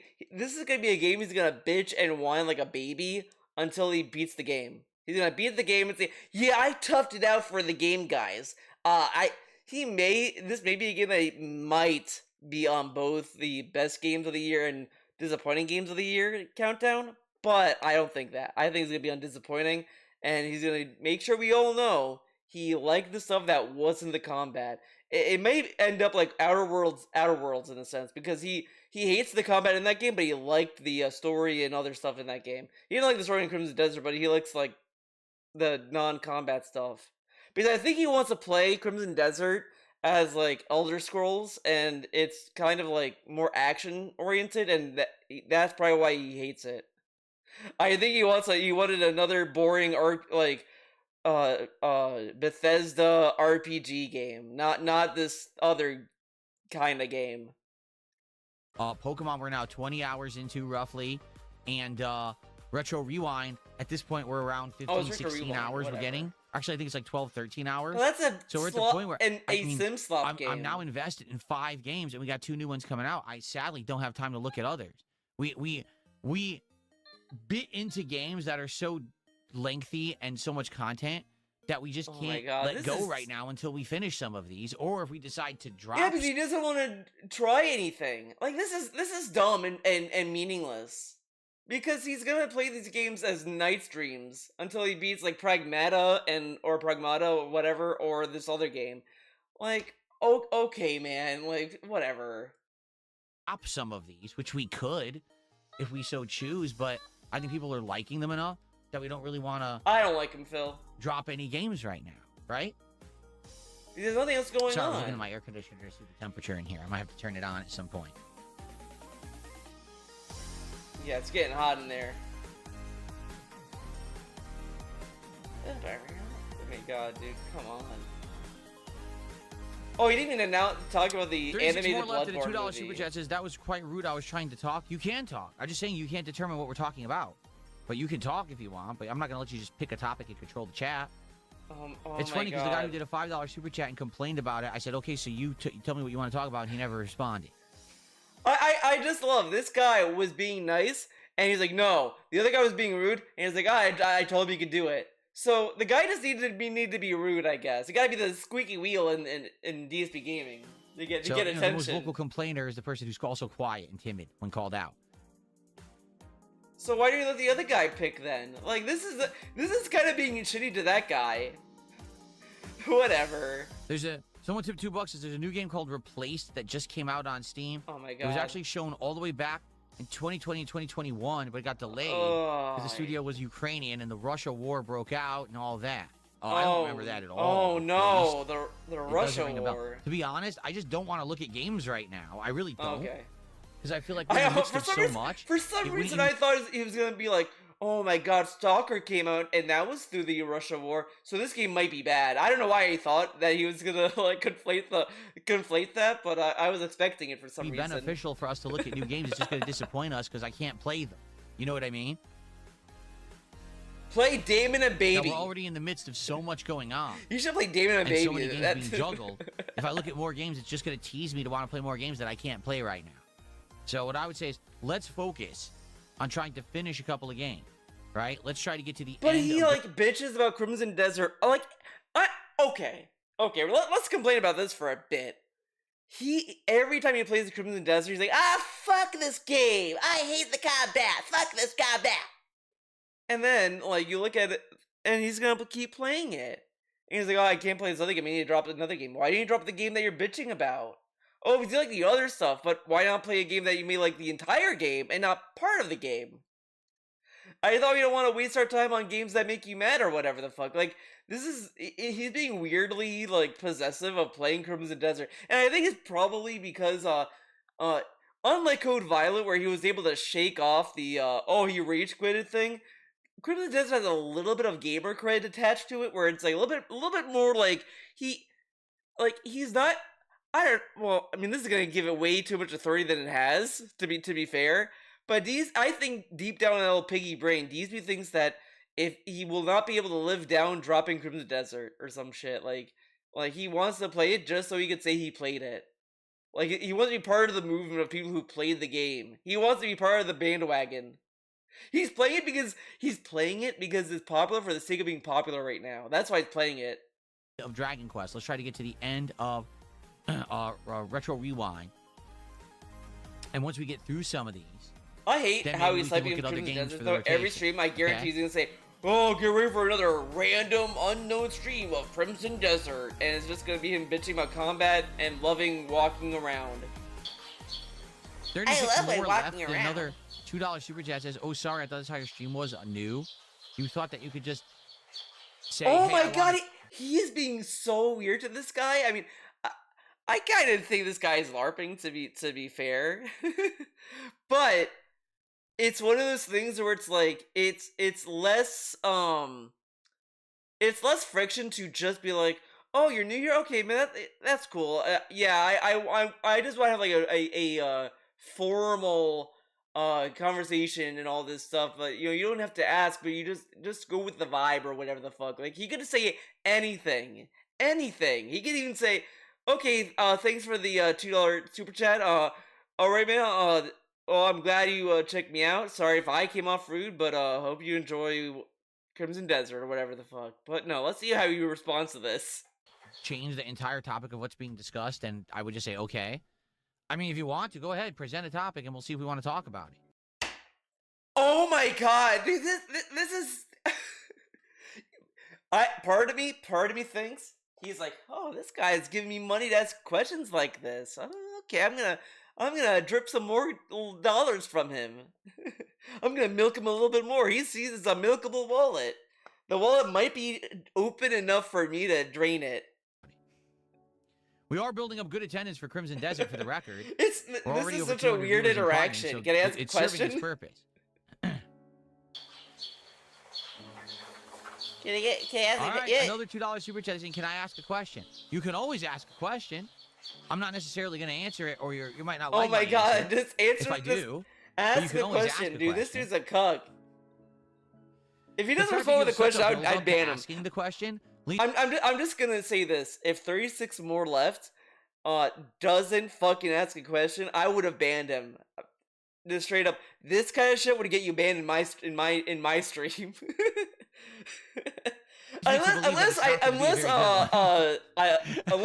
unless it makes me laugh. Just saying. If you say, "Can I ask a question?" and then you respond with something that makes me laugh, I may let you live in my chat. Okay, so what's this question? Answer the question. Or is it gonna be another gag where it's like, I'm not gonna... gaming today or just yapping? The gaming comes after the yapping. We have to we're changed. Okay? So you might not realize. Oh god, that's his question. Here you go. 36 more left. To the $2 super chat says, what's your views on Trump? My general views on Trump have never My changed. general views? Okay? So you might not realize this, Get a load but of I this. had dealings with Donald Get a load of Trump this. ages ago, before he was ever a presidential candidate. I used to work for a helicopter company. Yeah, he talked to him personally, guys. He heard him say words on the phone. Definitely, it wasn't his like employees or whatever. It was directly Trump. He called Trump called his helicopter company and said, "I want to talk to Phil Burnell." I don't know. I can't do a Trump impression. And our I company suck dealt at with it. aftermarket care for helicopters. Meaning, let's say you were a company that owned a helicopter. Okay, I'm not listening to what his messed up. It needs maintenance or whatever. That's what my company would do. So you would send us your broken part, or sometimes you would even have a place where we would do maintenance on these helicopters and stuff like that. So Donald Trump's company. He worked at a customer service thing, and he talked as if he like worked with the mechanics. He's like, "Yeah, I know helicopter works." I feel like he said something like that years ago. Like he was like, "Oh yeah, like I know," because he would talk about he knew how dangerous a helicopter is, which is why he would never fly in one or whatever the fuck. But he made it sound as if he knew because he worked at a helicopter company and not just by general research. Maybe I don't know, whatever. Company had a helicopter that they flew all around New York City. Okay. Okay. They dealt with our company. All right. Right. So here's how Donald Trump did business. All right, how did he do business? Demand, claiming that he was more important than everybody else and that he should get special treatment. Yeah, I should get priority. I should get the blade first before anybody else, even though I'm 10th in line. I should be first in line because I'm Donald Trump. Yeah, I'm sure he said that, definitely. And then he said, if you don't do that, I'm gonna make a blockade. I'm gonna blockade your company, and you're gonna have to, and I'll tell you to open it, and then I'm gonna tell you to close it, and then you're gonna be closed because I'm gonna blockade it, and then I'm gonna declare winner. That's what he's gonna do. All right. He's gonna blockade the. That's how he acted. Sikorsky, whatever the fuck. You would eventually give him what he wanted. Okay, so it worked. He would get the maintenance. He would get whatever it is. And then he would fail to pay for it. He would be overdue 1 month, 2 months, 3 months, 6 months. He just wouldn't pay. To which case, his account would actually go into default, and we'd say, we're not going to do business with you anymore because you're not paying us for the work we did. Then he would come back when he needed something and be like, our aircraft is AOG. I almost want to research if this happened. You know what? I'm gonna research it. Let's go to the full screen mode, if I can, because I don't know what Google's gonna show. Google may show some bullshit. Did Trump fail to pay Sikorsky?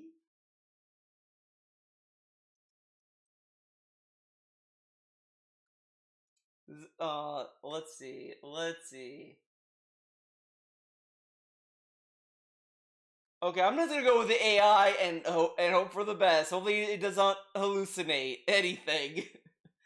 Let's see. Based on the provided search results, there is no indication that Trump or the Trump organization failed to pay Sikorsky aircraft. What does it link to? Time Magazine, White House prob cost. Okay, but see this. Ownership, let's see. In 2010, reports from 2020 indicated he was selling his personal Sikorsky helicopter.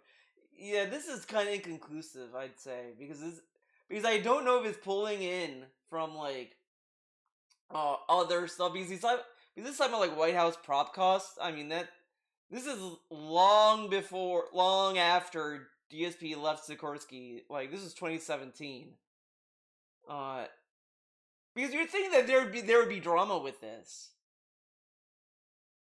But I also kind of feel this is like, because this is what DSP tends to do with his dumb fuck stories and shit he says, is that it may happen like that. This may be a true story, right? Like you'll say like Trump defaulted on with Sikorsky or whatever the fuck, but it may be like attached to something else that happened that led to that.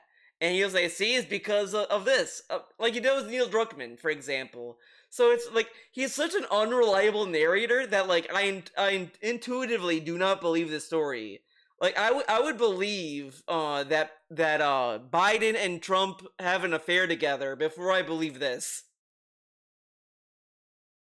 Gee, aircraft on the ground because we critically need a part. We can't fly. We need it immediately. And we'd be like, sorry, you didn't pay your bill. If you pay your bill, maybe we consider doing business with you. Then, because he needed something, he would pay the bill. And then we'd say, okay, now we'll do business with you again. And then again, he would demand, well, I'm the most important customer. I want it right away. Well, you're 10th in line again. No, I need it right now. Yeah, I'm sure that's what he did. I need it now! Did he say wham, that's too? The only experience I've ever had with this man. Did Melania say, his company, oh, does Trump need his probably binky? How he's gone through his entire life. Okay? Does that sound Whoa, like someone what a take. who you want to do business with? Or someone that you trust? Or someone that did he threaten to be a leader? Right? To close to I'm just saying, that's my one experience that I had with this guy. All right? One experience. And it was like, I love that this is such a very emotional thing for him. It's like, oh, this is my one experience. But this could just simply be an employee that was like pressured to get something done very quickly. So he's like, guys, hey man, I need this part done now. Whatever, and saying whatever the fuck, and this that, and he's like, well, this. So this could have been the other thing that happened, which is very typical of a DSP story. An employee was telling him like, I need this part right now, like, whatever, saying whatever to do to get the part like immediately, like everyone does. Like, okay, everyone that has to deal with, like, let's say you go service your car, and then the guy's like, yeah man, like your tire has a bubble in it, and we need to change the tire, but man, you may have to wait a month. You're gonna be like, you can't get a tire right now? Okay, can you take the car to somewhere else? And then be like, oh, actually, we have the tire here after all. All right, we'll put it on.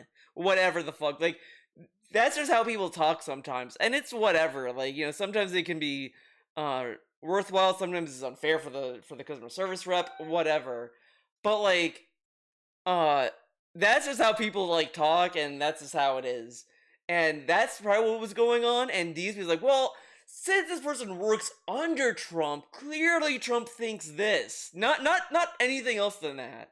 And it's like, in a way, it's like he's technically not wrong, but he's also not like super right. Like, there's just enough plausible deniability where DSP can say, well, I didn't say he did that exactly. I'm saying this is how he runs business or whatever. Like, just semantic bullshit. Opinion of him as president, I think some of the things that he's done, I agree with. Like what? I think I hate this shit where he's like, some of the things he said are great, some of these things I don't like. Like what? Yeah, America sucks. I agree with that. America does suck. I don't agree when he says stuff I don't like.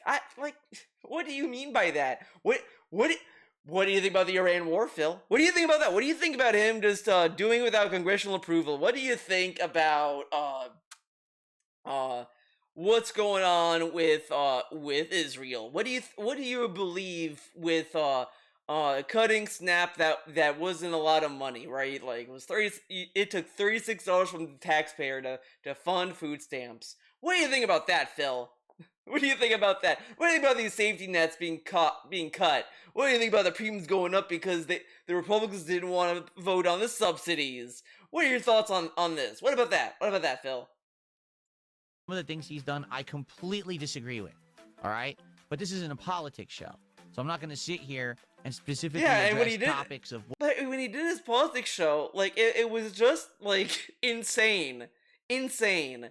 He would read a story about these immigrants that were like, like that they were getting scared because, like, he wanted to, like, remove, the protections on schools from ICE and all this other shit. And he was like, well, yeah, it's like, you're not going to think about their perspective as to why they're here. What about these people who are here because they just want to work and they want a better life here and that's all they want to do? They have no criminal record or whatever. Like, nothing about that. And mostly focusing on, like, well, we come here legally, but what about the ones that were being deported even when they were trying to be here legally? Like, there were people that were going through the proper channels to immigrate here, and they were still getting deported. What about that, Phil? Are you gonna explain what you think about that? Oh, it's bad, but they should have come here legally. Okay, cool. Of what he's done, what he hasn't done, what he's done right, what he's done wrong. I don't think he's the worst president we've ever had, but I also certainly think he's far from the best president we've ever had. He lands somewhere in the middle. I will say this. I don't know if he's lands in the middle. That's too generous. Of conviction He believes certain Man of things. He tries to conviction. get This man of conviction. Yeah, I want Greenland. I want it. Okay, they gave me a little piece of land. Okay, that's fine. Okay, I want Greenland again. Guys, I'm gonna make okay, 100% tariffs on this country. Okay, actually, 20%. Actually, no, I changed my mind. 30%. Actually, let's make another deal. 50%. Like, just whatever, with whichever way the wind blows. Like, it really is to the point where I do feel he was doing these tariffs because he was bored and he just wanted someone to talk to. So he did this so these world leaders can call him and talk to him. But it's like whatever. Uh, like a man of conviction. I don't know if I'd use that word, but whatever. to get things done. He's not one of these lame ducks who just sits around. What's his vision? What's his vision? Like this is really lame that he's like talking about this in this kind of way, and it's like I don't think he knows what's going on because like I don't give a fuck. The whole thing with this Iran war shit, I don't know what the end game is. We had the Strait of Hormuz was open before the war started, and now it's like it's open, it's closed, it's gonna be open. It's open, but we're gonna close it. It's open. We're gonna do a blockade. Like this just seems kind of like erratic, and like no vision. I don't know the vision that he's going for with this because this seems far more less stable than it was like just a couple months ago. And he's like, yeah, he's made a conviction. He gets things done. What's it getting done? There's nothing being done here. We don't have a deal with Iran yet. We don't know I don't even know what's going on. We just have a 2-week ceasefire. So where's that gonna go?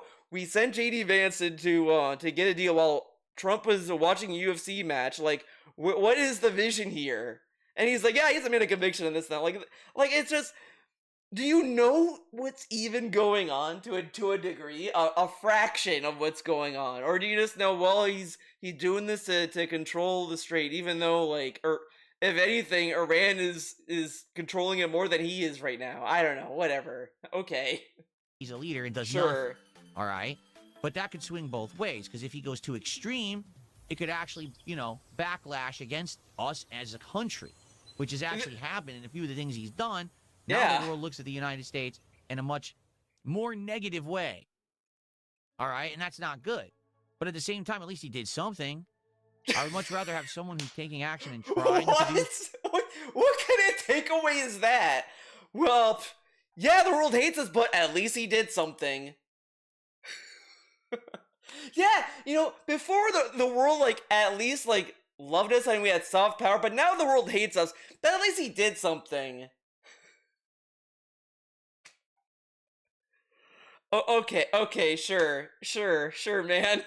to do things for the better of the country than someone who just sits around and does nothing. What was better? What is better?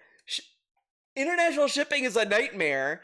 FedEx, UPS, all don't know how the fuck to navigate these dumb fuck tariffs that are just stacking on top of all this other bullshit.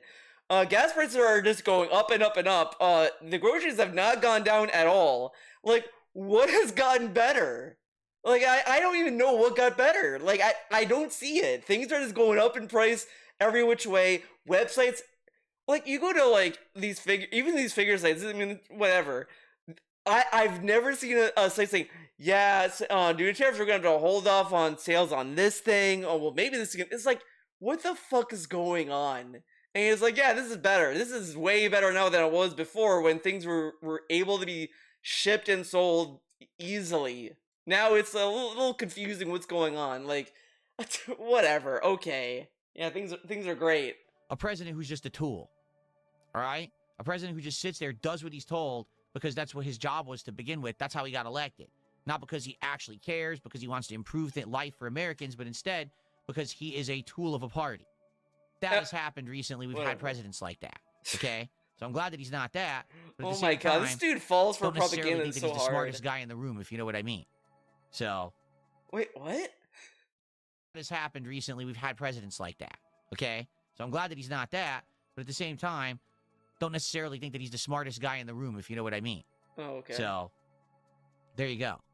I think there's all these clips of Trump sitting with his like administration, and they're all sitting there like, Trump, no one has ever presidented as hard as you did, sir. Oh, you came here with an open eyes and you read everything. You're amazing and this and that.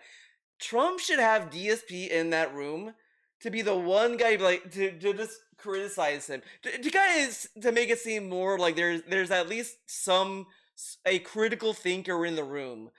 One dude sitting there like I think you're doing great, but there's some things you're not doing so great at.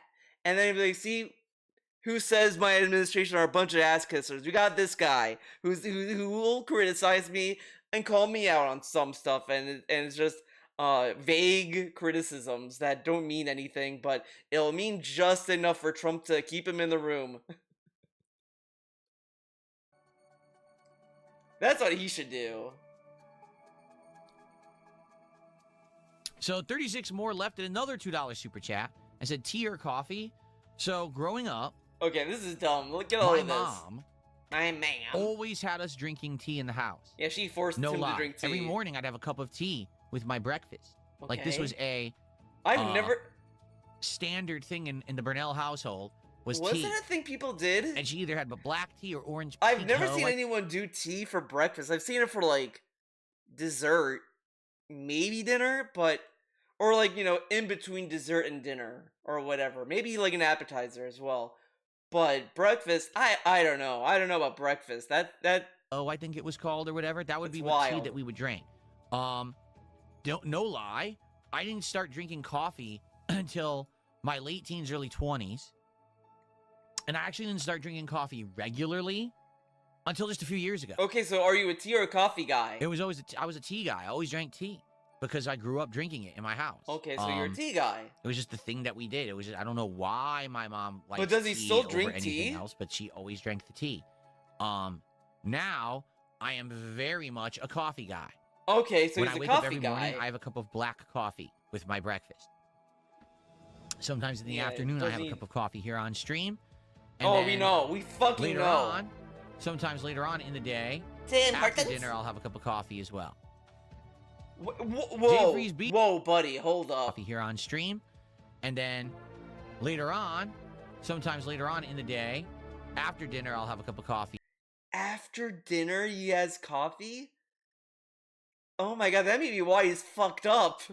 Because like, you won't be able to sleep if you drink coffee that late. Oh my god, this dude, man, he never As well. Man, that explains Jay so Freeze much. Bees with a $2 super chat says, "Wow, I'm out. Peace." Okay, thanks, Jay Freeze Bees. I appreciate it. Wow, I am out. I'm sorry that my now being a coffee drinker has turned you off and you're leaving the stream. Would it help if I said I still drink tea? Would you come back? He got so triggered when I said I'm a coffee guy. Are you kidding me? What if it was something else? Of all the things we've talked about on the stream, I said I'm a coffee drinker. I'm out. Wow. It was this, not this. By the way, Yes, this is bad. This is the middle film finger. Of So he all just people, flipped off his Septic English. The friends. YouTuber and creator is going to be Jacksepticeye. producing it. He's going to put up a lot of money Put to up have a lot it of be made, money. which is kind of neat. Interesting. Now, is that going to be enough to everyone. be considered a As real I told you, job? I got to blow my nose. All Give me right. a second. I'm done with this. I've said enough enough nonsense that I'm sure everyone is going to be mad. But let's vibe check today's stream, the Dragon Quest stream, everyone's favorite stream. If he or she was living a perfectly normal, Oh my god. perfectly peaceful life. Anonymous Hunter, so it's good. The stream is saved, I'm but it's a just 200. humble servant of the spirit. I don't 200. know any of this stuff. Guys, everyone loves Dragon Quest. He just had to bitch and moan and beg people to watch watch. Why did he go from the level 1 podcast to nothing? Oh my god. Let's I'm gonna see the cold open. Let's see what he's gonna say his podcast was about today. Good morning, everyone. Guess what? It's time for the Level 1 podcast here on DSP Gaming. And today, As he we're going to get wears you a all Hawaiian caught up on shirt. everything going on, including some playthroughs that have been going on for a while that are starting to lose their momentum. I want to talk a little bit about that to see if maybe it is time to move on and focus on new releases, particularly because they start hitting tomorrow. In addition, we need to plan for the future. We got two things that we should actually Okay. work out. Number one, what should be the next episode of DSP Tries It? And do we have any other ideas for future episodes? I already have one. We'll discuss some of these today and see what we can come up with. But in addition, we have a big decision to make in regards to next month. Should we continue to do monthly marathons? He said like a month ago, we don't need to do monthly marathons. We can do it whenever the fuck we feel like it, whatever. And now he's still like saying, do we need to do marathons? Some marathons that I have done this year have done incredibly Why well. didn't we just do a marathon for Others, fun? not so much at all. So the question is, should we keep doing these or maybe give it a break and hang back and maybe wait for special occasions? Particularly, Look there how much is- these marathons lost their momentum, and they're just aimless marathons now. They all suck. They all suck. Like they're not good marathons. It's just nothing. one that I'm definitely doing coming up during the summertime. So we'll talk all about that. Plus, of course, we'll hang out, we'll chat, we'll have a good time together. As always, thanks for being here. It's the middle of the week. It's time for the latest episode of the Level 1 Podcast. He keeps doing that announcement so much, and it's like kind of boring. The Level 1 Podcast. What is he talking about DLC, here? only 3 of these videos are only 30. This is the game that's becoming slow. Particularly, I'm not exaggerating. I want you to take a look at this. It looks like Wait, what a game? dependable game where I'd get a good audience and good support, and this would help make up for the other days when I was playing things that were slow. RimWorld. But now, it looks like RimWorld is the game that's becoming slow. Particularly, I'm not exaggerating. I want you to take a look at this. But I love Okay. that it's gonna be dropped as we're adding 2 new games. But whatever. Okay, that is it for this video. Yeah. We got a little political. But you know, whatever. It is what it is. I'm not gonna judge you about what you believe in. I'm just gonna judge Phil. Because he's right here. There he is. There's the guy. But that's it. You know, these are just dumb fuck opinions from a dumb fuck guy. It is what it is. It's fine. You know. Next video will not be political. It'll be about Wings of Redemption because I'll be finishing the April Fool's video that DSP fucking did. But that's it. Thanks for watching. I'll see ya in the next one. You know what? Let's do a low voice.